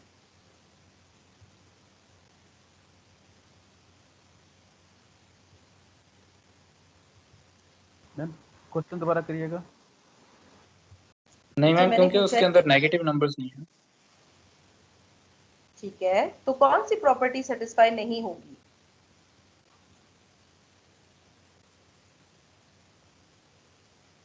जिन्होंने भी पूछा था क्वेश्चन रिपीट कर दें। तो बच्चे मैंने क्वेश्चन ये पूछा है, अगर मैं सेट ले लेती हूँ ना, जिस तरह से अभी मैंने यहाँ पर वी सेट लिया है ना, मैं आपसे कहती हूँ कि जो वी सेट है मैं सिर्फ पॉजिटिव रियल नंबर्स का सेट ले लेती हूँ, तो क्या हर एलिमेंट का इनवर्स दे सकते हो आप, एडिटिव इनवर्स? जी क्लास। एक स्टूडेंट ने कहा कि नेगेटिव नंबर्स नहीं होंगे, ठीक है वो बात तो क्लियर है, लेकिन नेगेटिव नंबर्स ना होने की वजह से कौन सी प्रॉपर्टी मेरी सेटिस्फाई नहीं होगी? इनवर्स वाले मैडम जी जी जी, इनवर्स प्रॉपर्टी सेटिस्फाई नहीं होगी, क्योंकि फॉर एग्जांपल अगर मैं सिर्फ पॉजिटिव रियल नंबर्स लेती हूँ, मैं ले लेती हूँ कोई नंबर 5, जब मैं उसका एडिटिव इनवर्स प्रूव करूंगी तो 5 के लिए उसका एडिटिव इनवर्स -5 होगा तो आंसर 0 आएगा ना। तो मेरे पास तो -5 है ही नहीं, तो इसका क्या मतलब होगा कि वो वेक्टर स्पेस नहीं बन सकता, ठीक है। तो इसका मतलब ये है कि अगर आप u एलिमेंट v से उठाते हो तो आपका -u भी v से बिलोंग करना चाहिए। अच्छा, फिफ्थ प्रॉपर्टी देखें। फिफ्थ प्रॉपर्टी ये कहती है कि आप कोई से दो एलिमेंट लेते हो u plus v, v set में से, ये जिस v सेट को आपने वेक्टर स्पेस प्रूव करना है ना, इस v सेट में से आपने कोई से दो वेक्टर्स उठाए u और v। इस प्रॉपर्टी फिफ्थ की मैं बात कर रही हूँ, ठीक है। तो ये प्रॉपर्टी ये कहती है कि अगर मैं किसी स्केलर k के साथ u प्लस v को मल्टीप्लाई करूँ तो आंसर आना चाहिए k u plus k v, कि ये जो k स्केलर है ना इसको इन दोनों वेक्टर्स के साथ मल्टीप्लाई होना चाहिए। अच्छा, अब देखने से तो आप स्टूडेंट्स ये सोच रहे होंगे कि ये क्या बात हुई, ये तो बड़ी लॉजिकल सी बात है, इसमें कोई शक भी हो सकता है कि हम एक स्केलर को मल्टीप्लाई कर दें u प्लस वी से और वो k u प्लस के वी ना आए, क्या कभी ये डिससेटिस्फाई भी होगी? तो यस, आप जब एग्जाम के लिए हमारे जो क्वेश्चन की स्टेटमेंट होती है ना उसको मॉडिफाई कर दिया जाता है। प्रॉब्लम्स ये कंडीशन सेटिस्फाई होगी, इन सम प्रॉब्लम्स ये नहीं सेटिस्फाई होगी। तो इसके लिए हमारी डीप नॉलेज होनी चाहिए वेक्टर स्पेस की, हमें अच्छी सेंस होनी चाहिए फील्ड की, फिर हम ये बता सकेंगे कि अंडर विच सर्कमस्टांसेस हमारे पास फिफ्थ कंडीशन सेटिस्फाई होती है और कहाँ पे नहीं होती, ठीक है। सिक्स्थ प्रॉपर्टी के अंदर आपने प्रूव ये करना है कि अब आपने दो स्केलर्स को ऐड करना है और उसको एक वेक्टर से मल्टीप्लाई करना है। फिफ्थ प्रॉपर्टी का अप्रोक्सीमेटली हम इनवर्स जो बिहेवियर है वो यहाँ पे ट्रीट कर रहे हैं कि पहले मैंने दो वेक्टर्स को ऐड किया था और उसको एक स्केलर से मल्टीप्लाई किया था, अब मैं दो स्केलर्स को ऐड करती हूँ और वेक्टर में मल्टीप्लाई करूंगी। तो a प्लस बी को अगर मैं u वेक्टर से मल्टीप्लाई करूं तो मेरा आंसर आना चाहिए a u plus b u, where a b are scalars. अच्छा, इस स्टेटमेंट के लिए मैंने आपको फील्ड पढ़ने को बोला है। ये जो ए बी स्केलर्स है ना, ये कोई ऑर्डिनरी स्केलर्स नहीं है। हर वेक्टर स्पेस के साथ एक फील्ड एसोसिएटेड होती है जिसको हम कैपिटल एफ की नोटेशन देते हैं। आप इस वेक्टर स्पेस को प्रूव करते हुए, 8 एक्सिम्स को प्रूव करते हुए, जहां जहां भी कोई स्केलर लेंगे वो हमेशा आपकी फील्ड से आएगा, जहां कोई वेक्टर लेंगे वो आपकी वेक्टर स्पेस से आएगा। ठीक है, तो हमने इन फिफ्थ और सिक्स्थ एक्सिम्स के अंदर या हमने बाकी एक्सिम्स के अंदर जहां भी कोई स्केलर यूज किया है वो हमारी फील्ड से आएगा। सेवंथ एक्सियम देखें, अगर मैं a को मल्टीप्लाई करती हूँ b इंटू यू के साथ, यानी मैं एक वेक्टर u लेती हूँ, उसको किसी स्केलर से मल्टीप्लाई करती हूँ, जो आंसर आएगा उसको फिर मैं एक स्केलर a के साथ मल्टीप्लाई कर देती हूँ। तो मुझे इसको अगर मैं इस तरह से लिख दूं कि मैं स्केलर्स को कॉमन निकालूं ए बी और फिर मैं वेक्टर के साथ मल्टीप्लाई करूं, तो ये बिहेवियर मेरे पास सेम होना चाहिए, कोई फर्क नहीं होना चाहिए। ठीक है, और लास्ट एक्सियम ये है कि अगर आप किसी वेक्टर u को मल्टीप्लाई कर देते हैं किसी स्केलर 1 के साथ, 1 इज एनी स्केलर, ठीक है, आप 1 के साथ मल्टीप्लाई करते हो तो आंसर आपके पास वही वेक्टर आना चाहिए। ठीक है, एक मिनट क्लास।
Yes class.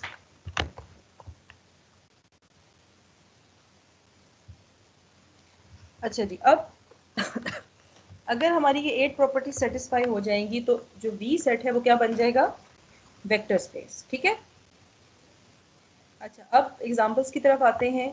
सबसे पहली एग्जांपल ये है जो सबसे सिंपल है कि हम एक सेट ले लेते हैं R3। ठीक है, R3 में आपके पास, आपको सबसे पहले पता होना चाहिए कि what is the Euclidean space. Yes class, आप में से किसी को पता है यूक्लिडियन स्पेस क्या होती है, कभी नाम सुना है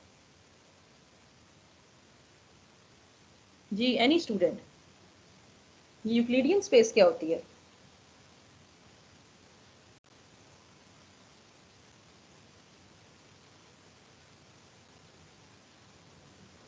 कैलकुलस पढ़ा है ना आपने?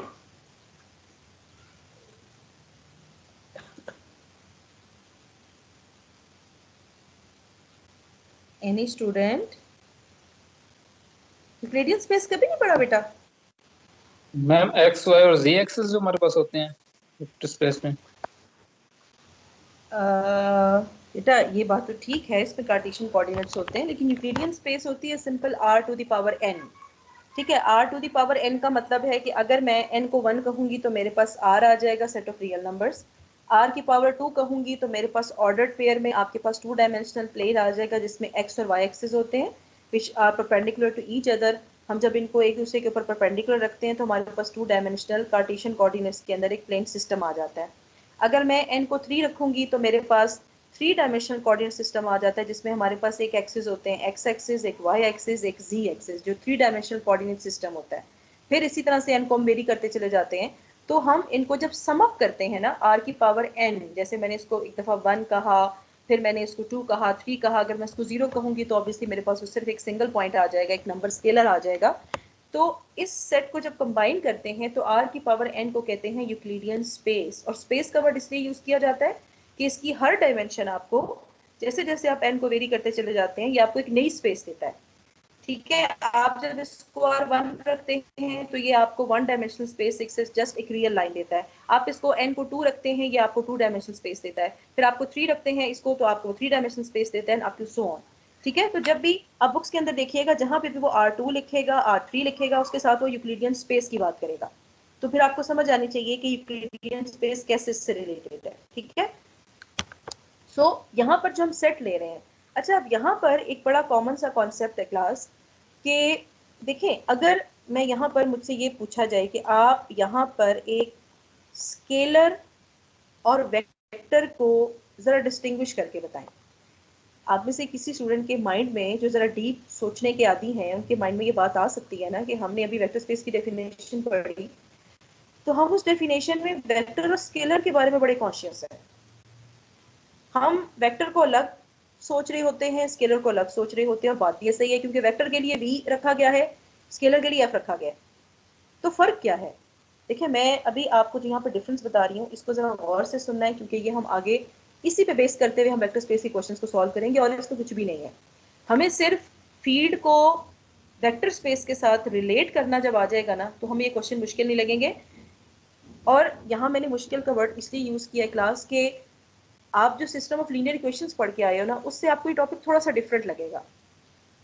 तो ये टॉपिक इस तरह का है कि यहाँ पे आपको थोड़े जनरलाइज्ड वे में क्वेश्चंस को सॉल्व करना पड़ता है, थोड़े आपको प्रॉपर्टीज को जब यूज करना पड़ता है ना, तो फिर स्टूडेंट्स को ये मुश्किल लगते हैं, ऑल्दो ये मुश्किल नहीं है। अगर आपको फील्ड और वेक्टर स्पेस को रिलेट करना आ जाएगा तो मेरे ख्याल से ये बिल्कुल भी मुश्किल क्वेश्चन नहीं होंगे। तो यहाँ पर सबसे पहला फर्क समझें, जब भी आपको वेक्टर स्पेस से, mute your microphones class.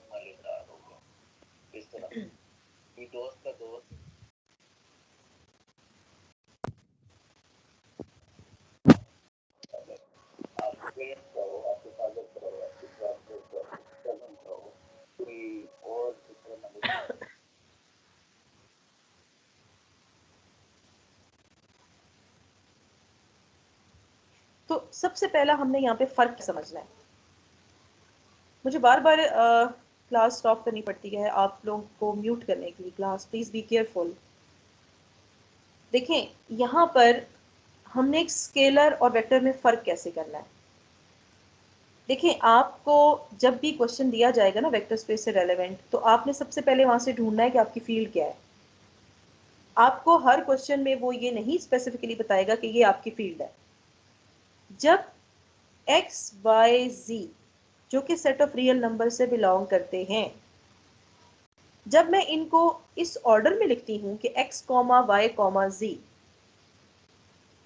3 dimensional element जब मैं बनाती हूँ, तो ये मेरे पास एक वेक्टर बन जाता है। और जब ये अलग अलग थे जिनकी हेल्प से ये एक 3 डायमेंशनल एलिमेंट बनता है, तो वो क्या थे? स्केलर्स। x की डायमेंशन क्या है, कोई बता सकता है मुझे? x की डायमेंशन क्या है? Anyone class?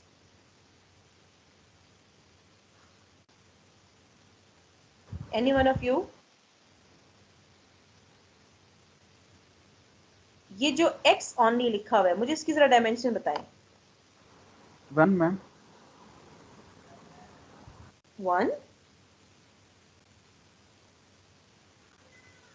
1 या 0?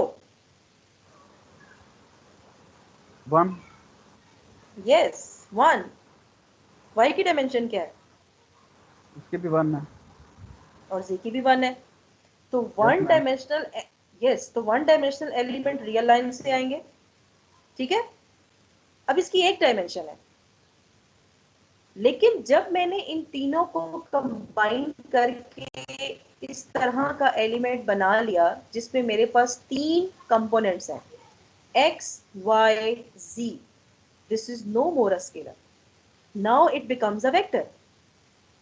तो अब मुझे इस अपनी स्टेटमेंट से ये देखना है कि मेरे क्वेश्चन की फील्ड क्या है। याद रखिएगा, आपके वेक्टर को जनरेट करने वाला जो सेट होता है जिस सेट से आप स्केलर्स लेके अपने वेक्टर को जनरेट करते हैं उसको कहते हैं फील्ड। और यही इंपॉर्टेंस है इस फील्ड की वेक्टर स्पेसेस में। आपने सेट ऑफ रियल नंबर से 3 स्केलर चूज करने होते हैं, 3 डायमेंशंस या 3 कंपोनेंट्स लेनी होती हैं।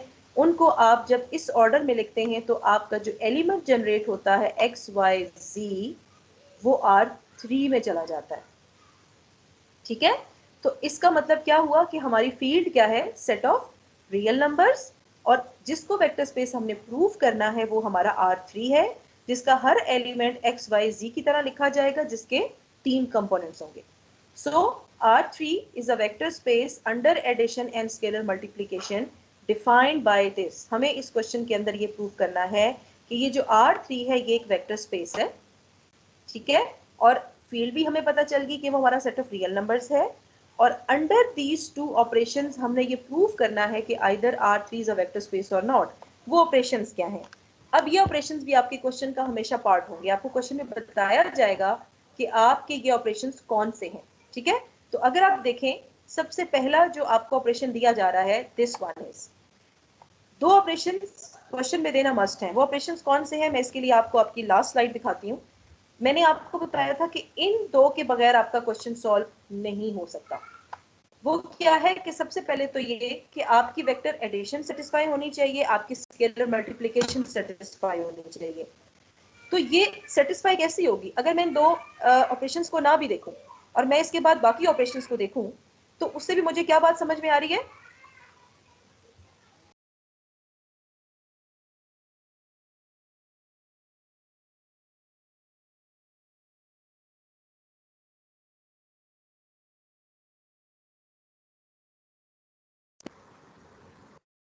मैम समझ नहीं आई आपने क्या पूछा। बच्चे मुझे पूछे हुए तो काफी देर हो गई है। मैंने पूछा नहीं है बच्चे, मैं बता रही थी। ठीक है, मैं आपको ये बता रही थी कि मैंने अभी आपको वेक्टर स्पेसेस के टॉपिक में ये समझाया था कि वेक्टर एडिशन और स्केलर मल्टीप्लिकेशन क्यों जरूरी है एक सेट वी को वेक्टर स्पेस प्रूव करने के लिए। ठीक है, देखें वेक्टर एडिशन मैं उस वक्त तक प्रूव नहीं कर सकती जब तक मेरा क्वेश्चन मुझे ये नहीं बताएगा कि मैंने 2 वेक्टर्स को ऐड करना कैसे है। ये प्रॉपर्टी प्रूव करने के लिए देखिए 2 वेक्टर्स को ऐड करने के बहुत सारे तरीके हैं। जैसे जब मैंने आपको वेक्टर स्पेस की डेफिनेशन बताई तो मैंने आपको ये कहा था कि आप में से बहुत सारे स्टूडेंट्स को देख के लग रहा होगा कि ये प्रूव करना, ये 5th प्रॉपर्टी और ये 6th प्रॉपर्टी, 7th 8th, ये प्रूव करना कौन सा मसला है? तो हम इस पे इतनी मेहनत क्यों कर रहे हैं? ये तो हर जगह सेटिस्फाई होगा। अब वो क्या चीज है जो इनको इन सम प्रॉब्लम्स तो सेटिस्फाई करेगी और सम में नहीं करेगी? वो कौन सी चीज है? वो यही आपके ऑपरेशंस हैं जो हर क्वेश्चन के लिए आपको डिफरेंट दिए जाएंगे। अगर इस क्वेश्चन में मुझे ये कहा जा रहा है कि u प्लस यू प्राइम को मैंने इस तरह ऐड करना है तो अगले क्वेश्चन में कोई और तरीका बताया जाएगा, फिर नेक्स्ट क्वेश्चन में कोई और मेथड बताया जाएगा। अभी प्रेजेंट प्रॉब्लम्स के अंदर भी जो हम यहाँ जो कुछ प्रॉब्लम्स करेंगे तो आप देखिएगा हर प्रॉब्लम के अंदर आपकी एडिशन और आपकी स्केलर मल्टीप्लिकेशन करने का तरीका बदल जाएगा। तो जब ये आपके पास मेथड्स चेंज होते हैं उसकी वजह से कुछ सेट आपको वेक्टर स्पेस शो होंगे और कुछ नहीं होंगे। ठीक है, तो सबसे पहले तो क्वेश्चन के अंदर आपके पास पहली रिक्वायरमेंट ये है कि आपको ये समझ आनी चाहिए कि आपका सेट कैसा है जिसको वेक्टर स्पेस शो करना है। वो हमने अपनी एग्जांपल में देखा, हमें समझ आ गई ये R3 है, इसके एलिमेंट्स कैसे नजर आते हैं। दूसरी बात जो आपको पता होनी चाहिए कि आपकी फील्ड कैसी है, वो भी हमने डिस्टिंग्विश कर ली कि वो हमारी सेट ऑफ रियल नंबर्स है। ठीक है, वो इसलिए है कि उसमें स्केलर्स बिलोंग कर रहे हैं और वो स्केलर्स हमारे वेक्टर स्पेस के वेक्टर्स को जनरेट कर रहे हैं। तीसरी चीज जो आपको पता होनी चाहिए आपके क्वेश्चन के अंदर वो ये है कि आपको कौन से ऑपरेशंस दिए जा रहे हैं। आपको ये बताया जा रहा है कि आपने एडिशन कैसे करनी है और आपने स्केलर मल्टीप्लिकेशन कैसे करनी है। तो इस प्रॉब्लम के अंदर क्योंकि ये सबसे सिंपलेस्ट प्रॉब्लम है, हमने पहले तो वेक्टर स्पेस के कॉन्सेप्ट को समझना है, इसलिए हम सबसे सिंपल प्रॉब्लम लेंगे जिसमें जो एडिशन और स्केलर मल्टीप्लिकेशन हो रही है। याद रखिएगा ये यूजुअल एडिशन और स्केलर मल्टीप्लिकेशन है। यूजुअल का मतलब ये है कि जो स्टैंडर्ड है, आप आज तक जब भी 3 डायमेंशनल 2 वेक्टर्स को ऐड करते आए हैं तो आपने ऐसे ही ऐड किया है कि आप पहली डायमेंशन पहली में ऐड करते हो, x को x प्राइम में ऐड करते हो, y को y प्राइम में ऐड करते हो और z को z प्राइम में ऐड करते हैं। हमेशा हम ये करते आए हैं क्योंकि स्टैंडर्ड है, हम एलिमेंट देंगे तो कैसे ऐड करेंगे। स्केलर मल्टीप्लिकेशन हमेशा से हम ऐसे करते आए हैं कि अगर फॉर एग्जांपल मेरे पास 3 डायमेंशनल एलिमेंट है XYZ, मैं इसको A से मल्टीप्लाई करती हूँ तो वो उसके तीनों कंपोनेंट से मल्टीप्लाई होगा। हमेशा से हम ये काम करते आए हैं, इसको यूजुअल एडिशन मल्टीप्लिकेशन बोलते हैं। लेकिन आगे जाके हम ऐसी एग्जांपल्स करेंगे जहां पर हमने ये यूजुअल मेथड सॉल्व यूज नहीं करना, हमने इसमें चेंजेस लेके आनी है। वो चेंजेस कैसी होंगी मैं भी आपको नहीं बता सकती, आप कंफ्यूज हो जाएंगे, वो नेक्स्ट हम जाके देखते हैं, ठीक है। तो यहाँ पर हमें एडिशन का जो तरीका बताया गया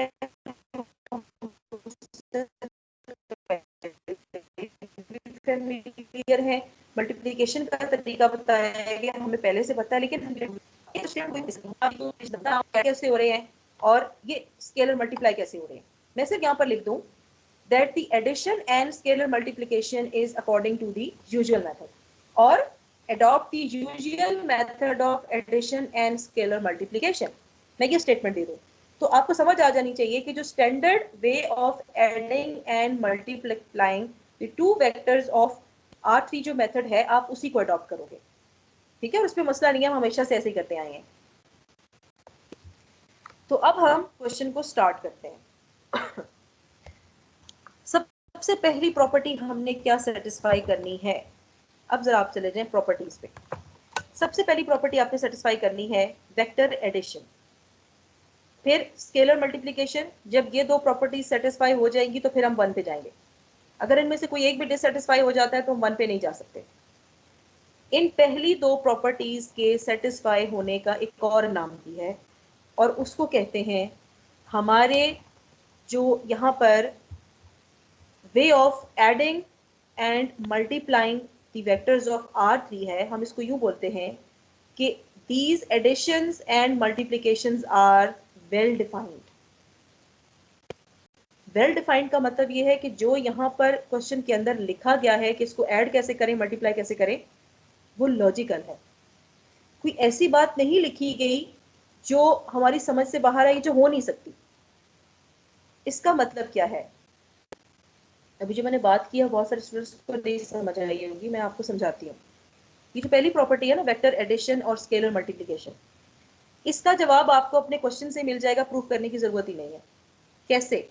वेक्टर एडिशन ये कहती है आप v से 2 वेक्टर उठाएं, ऐड करें, v में दोबारा जाने चाहिए। आप देखें कि जो आपको ऑपरेशन दिया जा रहा है u प्लस यू प्राइम, ये वही बात लिखी हुई है ना। आपने R3 में से 2 वेक्टर लिए, ऐड करें, आंसर को चेक करें, क्या आपको लगता है कि ये आपके R3 से ही बिलोंग कर रहा है, तो आपकी वेक्टर एडिशन की प्रॉपर्टी सेटिस्फाई होगी। तो ऑब्वियसली उसी से बिलोंग करेंगे। देखिए हमने x को x प्राइम में ऐड किया, y को y प्राइम में ऐड किया, z को z प्राइम में ऐड किया। तो मुझे ये पता है कि अगर यहाँ पर अगर मैं सिर्फ इस एक डायमेंशन को देखूं तो मुझे ये पता है कि अगर x एक रियल नंबर है तो x प्राइम भी रियल नंबर है। रियल को रियल में ऐड करूंगी तो रियल नंबर ही आएगा। इसी तरह y प्लस y प्राइम भी रियल नंबर आएगा, z प्लस z प्राइम भी रियल नंबर आएगा। तो इसका मतलब है जो मेरे पास ये कंप्लीट एलिमेंट बन गया है ये बिल्कुल वैसा है जैसे R3 के किसी एलिमेंट को होना चाहिए, क्योंकि R3 में किसी एलिमेंट को जाने के लिए उसको ये कंडीशन सेटिस्फाई करनी चाहिए कि उसके तीनों कंपोनेंट्स, उसकी तीनों dimensions x, y, z R से बिलोंग करें, सेट ऑफ रियल नंबर से करें।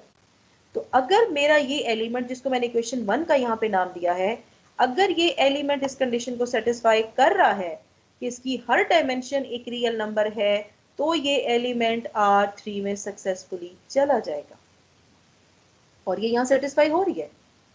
इसका मतलब है मेरी पहली कंडीशन जो वेक्टर एडिशन की थी वो ऑटोमेटिकली क्वेश्चन को देख के सेटिस्फाई हो गई।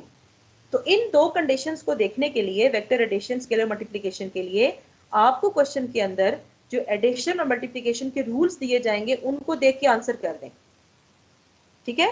फिर आ जाए स्केलर मल्टीप्लिकेशन पे जो आपका दूसरा एक्सियम है। स्केलर मल्टीप्लिकेशन में उसने हमें डिफाइन कर दिया कि a को x से मल्टीप्लाई करेंगे, a को y से और a को z से मल्टीप्लाई करेंगे, जो कि हमारा यूजुअल मेथड होता है किसी वेक्टर को स्केलर से मल्टीप्लाई करने का। हम यहाँ पर प्रूव कर सकते हैं कि अगर a एक रियल नंबर है तो हमें ये भी पता है कि x, y, z तीनों अलग अलग रियल नंबर ही हैं। तो अगर मैं a को x से मल्टीप्लाई करूं तो a भी रियल नंबर है, x भी रियल नंबर है, तो ax रियल ही हो जाएगा। a भी रियल है, y भी रियल है, तो AY भी रियल नंबर है और AZ भी रियल नंबर है। तो एक ऐसा एलिमेंट, एक वेक्टर जिसकी 3 डायमेंशंस हैं और तीनों डायमेंशंस अलग अलग एक रियल नंबर है, मुझे परमिट करती हैं कि मैं इस एलिमेंट को कह सकती हूँ कि ये R3 का पार्ट है, क्योंकि मेरे क्वेश्चन ने मुझे यहाँ डिफाइन किया था कि आपने जब भी किसी एलिमेंट को R3 से बिलोंग करना है तो उस एलिमेंट को इस कंडीशन को सेटिस्फाई करना चाहिए कि X, Y, Z set of real numbers में जाएंगे। मुझे ये क्वेश्चन चेंज करके यूं भी दिया जा सकता है कि यहां से इस R की जगह लिख दिया जाए Q। Q mean for, Q का मतलब है सेट ऑफ रैशनल नंबर्स। आप अभी बुक्स के अंदर देखेंगे, जब आप क्वेश्चन अटेम्प्ट करेंगे, एसएम यूसुफ की बुक में देखेंगे, जो अल्फाबेट Q होता है ना, कैपिटल Q, उसको यूज किया जाता है इन ऑर्डर टू डिनोट कि ये आपके पास सेट ऑफ रैशनल नंबर्स हैं। अगर यहाँ R की जगह मेरे क्वेश्चन में लिख दिया जाए कैपिटल Q, तो इसका मतलब ये होगा कि आपका जो यहाँ पर एलिमेंट है X, Y, Z, उसके हर कंपोनेंट को, जो कि एक स्केलर है, उसको रैशनल नंबर होना चाहिए। तो अगर मेरा कोई एलिमेंट इस कंडीशन को सेटिस्फाई करेगा कि उसका हर कंपोनेंट एक रैशनल नंबर होगा, तो मैं ये कंडीशन सेटिस्फाई कर सकूंगी, अदरवाइज नॉट। ठीक है, तो अब आपकी पहली 2 कंडीशन सेटिस्फाई हो गई हैं, जो कि आपकी सबसे जरूरी कंडीशंस थी, vector addition, scalar multiplication. Question को देख के पता चल गया कि ये सेटिस्फाइड है। अब आ जाते हैं अपनी पहली कंडीशन पे कि u प्लस v को v प्लस u होना चाहिए।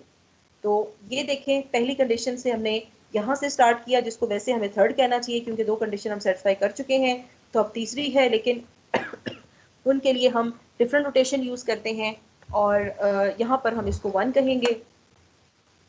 आपको इस element x prime, y prime, z prime लेने से तो आपने 2 एलिमेंट्स को डिफरेंशिएट ही करना है ना आपस में। आप इसको x1, y1, z1 कहते हैं, आप इसको प्राइम कह दें, आपकी मर्जी है। 2 एलिमेंट्स को ऐड करें। अच्छा, अब जब आप ऐड करते हो 2 एलिमेंट्स को, तो यहाँ ध्यान रखिएगा कि यहाँ उसी तरह एडिशन करनी है जैसे क्वेश्चन में कहा गया है। ठीक है, अब ये जो पॉइंट है इसको जरा माइंड में रखिएगा। जब हम नेक्स्ट एग्जांपल करेंगे तो मैं आपको बताऊंगी कि हमेशा ये यूजुअल एडिशन नहीं होगी।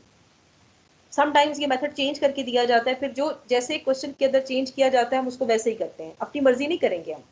अब चूंकि क्वेश्चन के अंदर यूजुअल एडिशन है तो हम उसको वैसे ही फॉलो कर रहे हैं कि पहली डायमेंशन पहली में ऐड होगी, दूसरी दूसरी में ऐड होगी, तीसरी तीसरी में ऐड होगी। अब अगर मैं इस थर्ड स्टेप में आके इनका ऑर्डर चेंज कर दूं, x प्राइम प्लस x को लिख दूं x plus x prime, y prime plus y को लिख दूं y plus y prime, z prime plus z को लिख दूं z प्लस z प्राइम, तो कोई मसला नहीं है ना। अब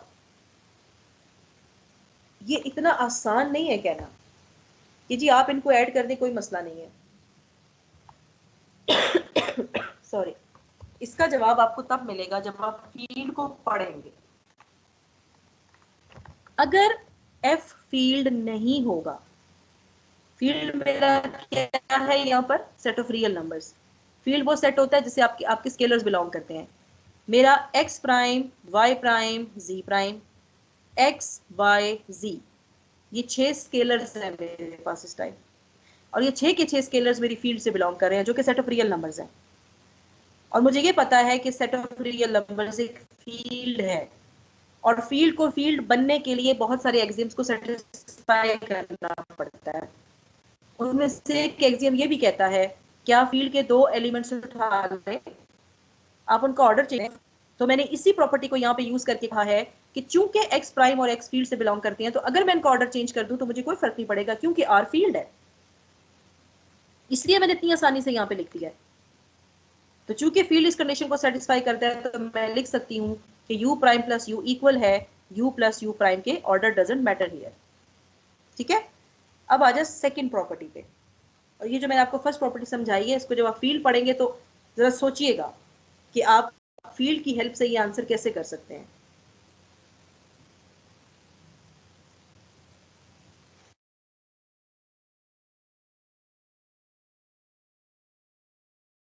अच्छा जी, सेकेंड एग्जाम पे आ जाए। सेकेंड एग्जाम ये कहता है कि u डबल प्राइम, आपने अब यहाँ पर चूंकि एसोसिएटिव प्रॉपर्टी सेटिस्फाई करनी है, आपको दोबारा दिखाती हूँ। ये प्रॉपर्टी हम सेटिस्फाई करने जा रहे हैं, जिसके लिए 3 डिफरेंट वेक्टर्स आपको चाहिए वेक्टर स्पेस V में से। ठीक है, अब 2 के बजाय 3 चाहिए, तो उसको डिफरेंशिएट करने के लिए हमने यू डबल प्राइम कह दिया इसको, ठीक है। एक वेक्टर आप ले रहे हो यू प्राइम, एक आप यू ले रहे हो, एक आपने थर्ड ले लिया यू डबल प्राइम, ठीक है। आप इसको अगर प्राइम से आपको आप कंफर्टेबल नहीं हो, आप इसको x1 x2 x3 पहला एलिमेंट ले लो, x2 y2 z2 दूसरा ले लो, x3 y3 z3 तीसरा ले लो, ठीक है, जो आपको सही लगे।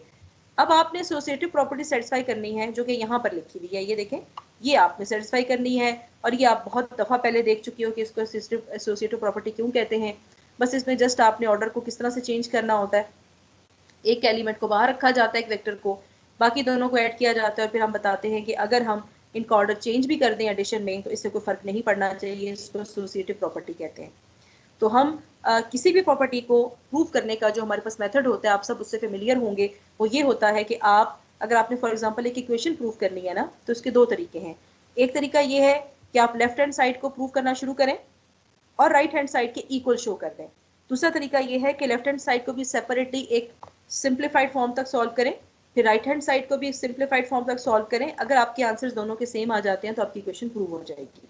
आपकी मर्जी, आपको जो आसान लगे, यूं इसको अडॉप्ट किया जाता है कि जिन क्वेश्चंस में हमें लगे कि राइट साइड से लेफ्ट पे जाना मुश्किल लग रहा है, तो फिर हम वहां पर क्या करते हैं कि लेफ्ट और राइट दोनों को थोड़ा थोड़ा सॉल्व करते हैं। अगर उनके सिंप्लीफाइड आंसर्स मैच कर जाते हैं तो ठीक है, लेकिन अगर हमें लग रहा हो कि लेफ्ट साइड से राइट पे जाना आसान है क्योंकि राइट की भी फॉर्म आसान लग रही है हमें, तो फिर हम जैसे यहाँ पर हमने किया हुआ है कि हम बस लेफ्ट को सॉल्व करेंगे और ऑटोमेटिकली इसको राइट के इक्वल प्रूव कर देंगे, ठीक है। तो आप जरा ये देखें, जो हमने यहाँ पे लेफ्ट साइड प्रूव की है, ये अगर आप देखें, सॉरी इसको क्या हो गया है, ये देखें, ठीक है। आप इसको सिंपल तरीके से ऐड करें। आप सबसे पहले, आपको पता है कि मैथ्स का रूल है कि जो आपके पास ब्रैकेट में जो एंट्रीज लिखी होती हैं उनको पहले ऐड किया जाता है और उसके बाद फिर हम जो ब्रैकेट से बाहर हमारे पास जो भी वेक्टर है उसको हम ऐड करते हैं। तो ब्रैकेट के अंदर जो वेक्टर ऐड होगा, अगेन आपको जो आपके क्वेश्चन के अंदर मेथड दिया जा रहा है उसके अकॉर्डिंग इसको ऐड करें, ठीक है। पहले ऐड कर लें, फिर आपके पास जो बाहर एंट्री है आप उसको भी इसमें ऐड करोगे। और ये जो आपने आंसर लिखा है क्लास, इस बात को याद रखिएगा कि मैंने अगेन आपको जैसे फर्स्ट एग्जाम के अंदर भी बताया है कि फील्ड की हेल्प से ये आप लिखोगे, इसके बगैर आप नहीं लिख सकते। फील्ड आपको अलाउ करती है कि आप इस x को इस x prime plus x double prime में ऐड कर सकते हो। फिर फील्ड आपको अलाउ करती है कि आप इसका ऑर्डर भी चेंज कर दे तो कोई फर्क नहीं पड़ता। आपने यहाँ पे इसको लिखा हुआ है x plus x prime plus x double prime. अगर मैं x को x प्राइम में ऐड करने के बाद इसमें x डबल प्राइम ऐड करूंगी तो कोई फर्क नहीं पड़ता, क्योंकि मेरे पास r एक फील्ड है और उसकी वजह से मैंने इसके बाद ये स्टेप लिखा है। इसको याद रखिएगा, ये बगैर किसी लॉजिक के आपने नहीं लिखा।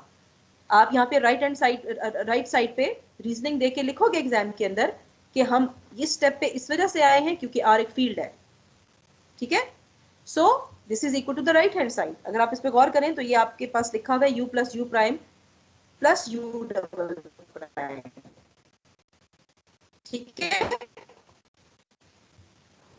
मेरे नहीं होगा जब, जी बेटा। मैम ये जो आपने लिखा ना x plus x prime plus x double prime, ये थोड़ा दोबारा बता दे। जो आप पहला एग्जाम एक्सप्लेन कर रहे थे ना, तो मुझे कॉल आ गई थी यूनिवर्सिटी से ना एक टीचर की, तो वो मुझे उठानी पड़ गई, तो मुझे वो समझ नहीं आया। फिर मैंने उनकी बात सुन के दोबारा ज्वाइन किया। देखें, ये आपने सबसे पहले इनको ऐड किया, ठीक है जी। मैंने आपको बताया था कि मैथ्स का रूल है कि सबसे पहले तो आप जो ब्रैकेट में एंट्रीज होती हैं ना उनको पहले ऐड करते हैं।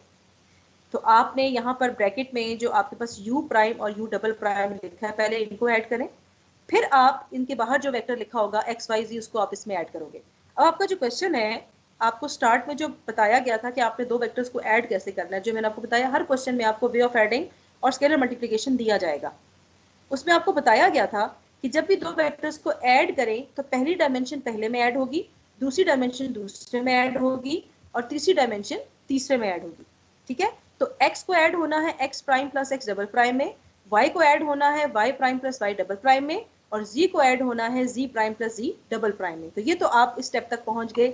आप यहाँ राइट साइड पे रीजनिंग लिखोगे कि as given in the question, हमें पता है कि हमने कैसे ऐड करना है, ठीक है। अभी नेक्स्ट क्वेश्चन करेंगे तो आपको समझ आएगी कि हर जगह क्वेश्चन के अंदर हमें इस तरह ऐड करने के लिए अलाउ नहीं किया जाएगा, वहां पे मेथड डिफरेंट भी हो सकता है, राइट। इसके बाद जो हमने लिखा है, मैं आपको ये कह रही हूँ कि ये जो पॉइंट है ये इंपॉर्टेंट है कि आपने कैसे लिख दिया। आपके पास यहाँ पे लिखा हुआ था x plus ex prime plus x double prime. यहाँ पर आपने अलग कर लिया x प्लस एक्स प्राइम को, y प्लस वाई प्राइम को, z प्लस z प्राइम को, और थर्ड एलिमेंट जो आपके पास x double prime, y double prime, z double prime था, आपने इसको अलग कर लिया है। तो आपने अलग इसलिए किया है कि आपको ये एक्सियम अलाउ कौन कर रहा है, आपकी फील्ड, जो कि सेट ऑफ रियल नंबर्स है। और वो फील्ड है, और फील्ड की प्रॉपर्टीज जब आप पढ़ेंगे तो उन प्रॉपर्टीज में लिखा हुआ है कि field associative law under addition को सेटिस्फाई करता है। अगर आप मुझे एग्जाम में ये रीजन नहीं देंगे तो मैं आपके यहाँ से मार्क्स डिडक्ट कर लूंगी, क्योंकि पूरे वेक्टर स्पेस के क्वेश्चन में मुझे बस यही देखना है कि क्या किसी स्टूडेंट को वेक्टर स्पेस के साथ फील्ड को रिलेट करना आता है या नहीं आता। अगर कोई स्टूडेंट मुझे जस्टिफाई करके बता देगा तो उसकी अटेम्प्ट ठीक है। अगर आप ये जस्टिफाई नहीं कर सकते तो इट मीन्स कि आपको समझ ही नहीं आया कि वेक्टर स्पेस होता क्या। ठीक है, तो ये राइट हैंड साइड के इक्वल हमारे पास जो एक लॉजिकल रीजन थी कि हमारे पास एफ फील्ड है, हमारे पास set of real numbers field है, उसकी हेल्प से हमने ये प्रॉपर्टी सेटिस्फाई कर दी है, जो कि ये आपके पास लिखी हुई है। ठीक है जी, देखते हैं इस, ठीक है बेटा। अच्छा, अब थर्ड कंडीशन आपके पास क्या है? थर्ड कंडीशन ये है कि आपने आइडेंटिटी प्रूफ करनी है। मैं आपको दिखा देती हूँ कौन सी कंडीशन है। ये देखें, थर्ड कंडीशन है कि आपको प्रूफ करना है कि आपका आइडेंटिटी एलिमेंट होल्ड करता है। आइडेंटिटी एलिमेंट का मतलब ये है कि आपने वी वेक्टर स्पेस में से कोई एलिमेंट आप बताएं कि आपके पास कोई ऐसा एलिमेंट है कि आप इसको अपने सेट के किसी भी और एलिमेंट में ऐड करें तो उस पर कोई फर्क नहीं पड़ता। तो हमें पता है कि हम R3 ले रहे हैं, R3 के हर एलिमेंट को हमने डिफाइन ऐसे किया कि उसका हर कंपोनेंट एक रियल नंबर होगा। तो R जो सेट ऑफ रियल लाइन होती है उसमें जीरो होता है ना, हमें पहले से पता है। ठीक है, और उसमें जीरो क्यों होता है? क्योंकि ये फील्ड है, और फील्ड इस कंडीशन को सेटिस्फाई करती है कि इसमें एडिटिव आइडेंटिटी होती है। अब अगर जिन स्टूडेंट्स को अच्छे से समझ आया है तो वो जब ये क्वेश्चन सॉल्व करेंगे तो वो मुझे ये रीजन भी देंगे कि मैंने कैसे लिख दिया दैट 0 0 0 बिलोंग्स टू R3। अब ये बात इतनी आसान नहीं है करना, इसी वजह से जो वेक्टर स्पेस का टॉपिक है ये स्टूडेंट्स को थोड़ा देर से समझ में आता है, क्योंकि इसमें जो कुछ लिखा होता है ना, जो आपको सामने नजर आ रहा होता है, वो लगता है वो कुछ भी नहीं है, वो तो बहुत आसान है। लेकिन उसके बैकग्राउंड में जब आपको जस्टिफिकेशंस दी जाती हैं ना, वो आपको देनी पड़ती हैं, वो स्टूडेंट्स को मुश्किल लग रही होती हैं। और यही असल पॉइंट है आपके क्वेश्चन का। अगर आप वो जस्टिफाई नहीं कर सकते तो आपका क्वेश्चन जो है वो आपको उस तरह से मार्क्स नहीं देगा। आपको जस्टिफाई इवन ये बात भी करनी है कि ये 0 0 आप कहाँ से लेकर आए हैं, मैं इसको कैसे जस्टिफाई करूंगी, मैं यह रीजन लिखूंगी कि ये 0 0 0 R3 से इसलिए बिलोंग करता है कि ये जो मैंने इसका ईच कंपोनेंट 0 लिया है ये एक रियल नंबर है, और ये R से बिलोंग करता है जो कि मेरी फील्ड है, और ये उस फील्ड से इसलिए बिलोंग करता है क्योंकि फील्ड की एक प्रॉपर्टी ये कहती है कि फील्ड की एडिटिव आइडेंटिटी 0 होती है जो कि उसमें बिलोंग करती है। इसलिए मैंने यहाँ पर 0 0 0 लिख दिया और ये एलिमेंट मेरा R3 में चला गया। द पॉइंट इज, मैं समराइज करती हूँ अपनी सारी एक्सप्लेनेशन को, आप R3 की आइडेंटिटी को डिस्क्राइब करेंगे कि ये आती कहाँ से है। ठीक है, अब आपको पता है अगर आप इस एलिमेंट को किसी भी U में ऐड करते हैं, आपने U एलिमेंट यहाँ से लिया, कोई भी XYZ, आपने प्रूव ये करना है कि आप कोई रैंडम एलिमेंट R3 में से लेते हो, जब आप उसमें ये आइडेंटिटी ऐड करते हो तो एलिमेंट खुद आ जाता है। ये आपने प्रूव करना है बेसिकली। तो ये देखें, आपने U में 0 ऐड किया, ये आपने U में 0 ऐड किया, ठीक है, आपने इसको शो करके दिखाया कि हमने इसको यूं ऐड किया, राइट। तो आपको पता है कि फर्स्ट डायमेंशन फर्स्ट में ऐड होगी, x में 0 को ऐड किया x ही आ गया, y में 0 को ऐड किया y ही आ गया, और z में 0 को ऐड किया तो z ही आ गया।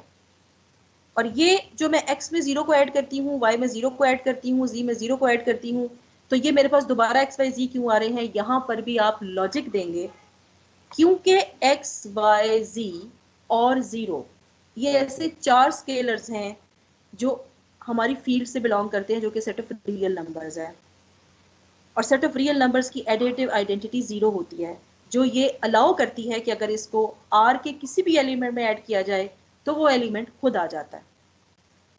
तो ये रीजन देकर हम लिखेंगे कि finally it becomes XYZ which is actually equal to U। यानी हमने प्रूव कर दिया कि किसी एलिमेंट में इस एडिटिव आइडेंटिटी को ऐड करने से वो एलिमेंट खुद आ जाता है। तो हम एक दफ़ा U प्लस 0 भी करके दिखा सकते हैं, 0 प्लस U भी करके दिखा सकते हैं, ये ऑप्शनल है, इसमें कोई रिस्ट्रिक्शन नहीं है, अगर आप मुझे सिर्फ u प्लस 0 भी करके दिखा देंगे तो करेक्ट हो जाएगा। लेकिन समटाइम्स जो प्रॉपर मेथड है सॉल्व करने का वो ये होता है कि आप राइट साइड पे भी 0 को ऐड करें, लेफ्ट पे भी ऐड करें और प्रॉपर आंसर दें। ठीक है, तो आपकी मर्जी, आप इसको मुझे सिर्फ लेफ्ट साइड से भी प्रूव कर देते हो या राइट साइड से, तो आपकी अटेम्प्ट ठीक होगी। अब इनवर्स पे, जैसे आइडेंटिटी प्रूव किया वैसे इनवर्स प्रूव करना है। फर्क क्या है कि पहले आइडेंटिटी प्रूव कर चुके हैं तो आपको पता है कि आइडेंटिटी क्या है आपकी 0। तो इनवर्स में ये प्रूव करना है कि आप कोई भी एलिमेंट R3 का चूज करते हैं, अगर उसके एडिटिव इनवर्स में उसको ऐड करेंगे तो आपका आंसर आपकी आइडेंटिटी आनी चाहिए। अब यहां पर भी अगर मैं एक एलिमेंट फॉर एग्जांपल u लेती हूं R3 में से, मुझे डिफाइन करना है कि मेरा माइनस u कैसे आया है, मुझे इसकी जस्टिफिकेशन देनी पड़ेगी। वो जस्टिफिकेशन क्या है? For each x y z appearing in this vector u which belongs to R3, there also exists some minus x minus y minus z belongs to the set of real numbers such that I can generate this element minus u is equals to minus x minus y minus z। क्योंकि मेरा set of real numbers R जो मेरी field है वो field है और उस field की डेफिनेशन में ये एक्सियम इंक्लूडेड है। ये फील्ड जो सेट ऑफ रियल नंबर्स है वो इस बात को सेटिस्फाई करता है कि इसमें हर एलिमेंट का एडिटिव इनवर्स होल्ड करता है। अगर मैं कहती हूँ कि x एक ऐसा रियल नंबर है जो R से बिलोंग करता है तो माइनस x वहां जरूर होगा। अगर 3 आपके R से बिलोंग करता है, अगर 3 एक रियल नंबर है तो आपको पता है माइनस 3 भी रियल नंबर है। अगर 5 रियल नंबर है तो माइनस 5 भी रियल नंबर है। तो हर एक्स वाई जी के लिए मैं एक minus x minus y minus g justify कर सकती हूँ कि कहां से आया है। तो मैं अपने क्वेश्चन की स्टेटमेंट के अकॉर्डिंग जब minus x minus y minus g को इस प्रॉपर ऑर्डर में लिखूंगी तो मेरे पास ये R3 का एलिमेंट बन जाता है और इसको नोटेशन में दे देती हूँ माइनस यू की। तो अब अगर मैं u को माइनस यू में ऐड करती हूँ तो एडिशन मुझे क्वेश्चन डिफाइन करके दे चुका है। कैसे डिफाइन कर किया गया है कि आपने फर्स्ट कंपोनेंट को फर्स्ट में ऐड करना है, सेकंड को सेकंड में, थर्ड को थर्ड में। जब भी मैं यहाँ कंपोनेंट की बात करती हूँ तो याद रखिएगा, आप कोई भी जो आपका वेक्टर होता है ना, जब आप उसको कंपोनेंट्स में लिखते हो, जैसे आप लिखते हो कि अगर ये 2 डायमेंशनल है तो x कॉमा y लिखूंगी, 3 है तो x comma y comma z लिखूंगी। तो इसका जो कॉमा से अलग होने वाली जो हर टर्म होती है ना, जैसे x है, y है, z है, इसको सेपरेटली कंपोनेंट बोलते हैं। ठीक है, समटाइम्स इसको डायमेंशन भी बोलते हैं। तो हमने ऐड कर दिया। अब x minus x, y minus y, g minus g हमारे पास 0 ही आना चाहिए। और ये क्यों 0 आ रहा है? क्योंकि R set of real numbers एक फील्ड है और फील्ड इस कंडीशन को सेटिस्फाई करती है कि जब भी इसके किसी एलिमेंट में इसके एडिटिव इनवर्स को ऐड किया जाता है तो इसकी एडिटिव आइडेंटिटी आती है जो कि 0 है। इसने भी 0 दे दिया, इसने भी 0 दे दिया, इसने भी 0 दे दिया, तो मेरा एलिमेंट वो बन गया जो मुझे चाहिए था, 0 0 0, जो कि मेरी एडिटिव आइडेंटिटी है। और ये मैं अपने पिछले एग्जाम में प्रूव करके आई हूँ कि मेरी एडिटिव आइडेंटिटी ये है। और जब मैंने किसी u में उसके एडिटिव इनवर्स को ऐड किया तो वही एडिटिव आइडेंटिटी आ गई है जो कि मैंने थर्ड एग्जाम में शो की थी। तो इसका मतलब है कि आपकी जो प्रॉपर्टी है एडिटिव इनवर्स की वो भी प्रूव हो गई है। तो आप यहाँ पर भी इसको लेफ्ट साइड से भी ऐड करके दिखा सकते हैं और राइट साइड से भी, दोनों से आंसर आपके पास सेम आएगा कि आप जब भी किसी एलिमेंट को उसके एडिटिव इनवर्स में ऐड करते हो तो आंसर 0 आता है। अब इस तरह की प्रॉपर्टीज को सॉल्व करने का तरीका ये होता है कि आर्बिट्ररी एलिमेंट लिया जाता है और जब भी किसी सेट का कोई आर्बिट्ररी एलिमेंट किसी प्रॉपर्टी को सेटिस्फाई करता है तो याद रखिएगा कि वो आर्बिट्ररी एलिमेंट उस सेट के हर एलिमेंट को रिप्रेजेंट कर रहा होता है। अगर वो रैंडम एलिमेंट सेटिस्फाई करता है तो फिर उस सेट का हर एलिमेंट उस प्रॉपर्टी को सेटिस्फाई करेगा। ठीक है, इसलिए हम लेट करते हैं, let this element belong to this, suppose this element belong to this. ठीक है, फिफ्थ प्रॉपर्टी पे आ जाए, मैं दिखाती हूँ फिफ्थ क्या था। फिफ्थ था कि एक स्केलर को आपने u प्लस v में ऐड करना है तो जी जी हम ये आर्बिट्ररी एलिमेंट के जो आपने बात किया वो जरा समझा दें इसको। बेटा, हम यूजली हम कुछ थ्योरम्स भी प्रूव करते आए हैं, जैसे आपने एफएससी में जब ग्रुप्स का टॉपिक पढ़ा होगा, या क्योंकि बहुत कम हमारे पास ऐसा हमारे कंटेंट्स आ रहे होते हैं अभी तक आपके लेवल पे कि जहाँ पर हमें जनरलाइज वे में या थ्योरेटिकली हमें चीज़ों को पढ़ना पड़ता है। तो आपने देखा होगा कि जैसे आपने लिमिट की डेफिनेशन अगर एफएससी में बाय डेफिनेशन पढ़ी है तो वो भी इसी तरह की थ्योरेटिकल डेफिनेशंस होती हैं कि हम फॉर एग्जांपल मैं यहाँ पर जितने भी एक्सिम्स प्रूव कर रही हूँ, मैं किसी एक्सिम को प्रूव करने के लिए जैसे यहाँ पर आप देखें कि आपने एक element for any u belongs to V ले लिया, आपने फॉर एनी और फॉर ईच यू ले लिया, या कोई भी एलिमेंट आप लेते हो, ठीक है। जैसे आप यहाँ पर ये देखें, इसको देखें, हमने लिखा this assigns to any u v belongs to V, ठीक है। इसका मतलब क्या होता है, हम जब कोई भी प्रॉपर्टी सेटिस्फाई करते हैं तो ये तो नहीं हो सकता ना कि हम एक वी सेट के सब एलिमेंट्स के लिए वो प्रॉपर्टी सेटिस्फाई करें। अब वी में तो इनफाइनाइट मेनी एलिमेंट्स हो सकते हैं, जैसे सेट ऑफ रियल नंबर्स है उसमें तो इनफाइनाइट एलिमेंट्स होते हैं, तो ये पॉसिबल नहीं है हमारे लिए कि हम उसके हर एलिमेंट को उठाएं, उस पर कोई कंडीशन प्रूव करके बताएं। तो हम उसका एक आर्बिट्ररी एलिमेंट लेते हैं, कोई सा भी एलिमेंट उसमें से चूज करते हैं और उसको हम जर्नल वे में लिखते हैं। फॉर एग्जांपल वी के किसी एलिमेंट को मैं लिखूंगी एक्स वाई जी, जिस तरह यहाँ पर हमने कोई भी प्रॉपर्टी सेटिस्फाई करनी होती है तो हम कहते हैं for any u is equal to x y z belongs to R3। तो इस फॉर एनी का मतलब ये है कि ये R3 के हर एलिमेंट को रिप्रेजेंट करता है।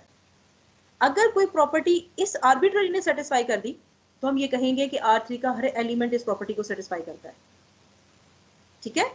तो ये मतलब आर्बिट्ररी का। तो मैं समझ अच्छा, गया।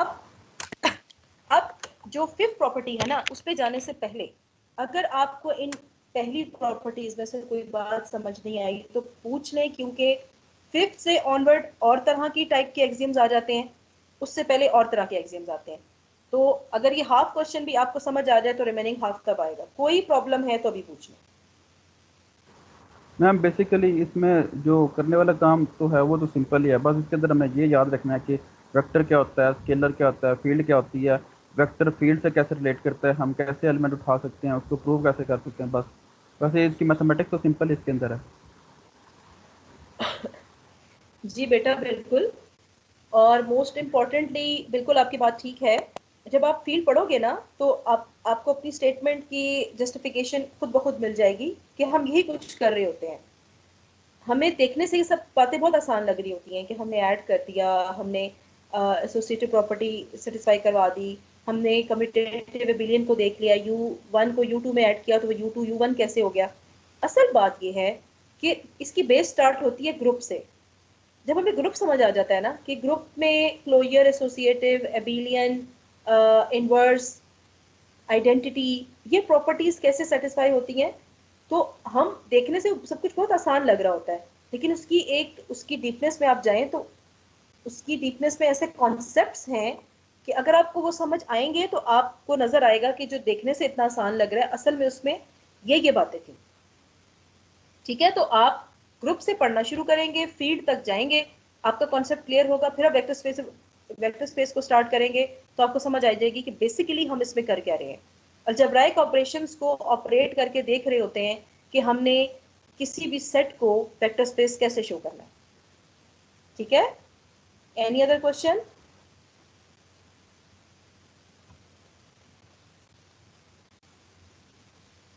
जी बेटा, एनी अदर क्वेश्चन?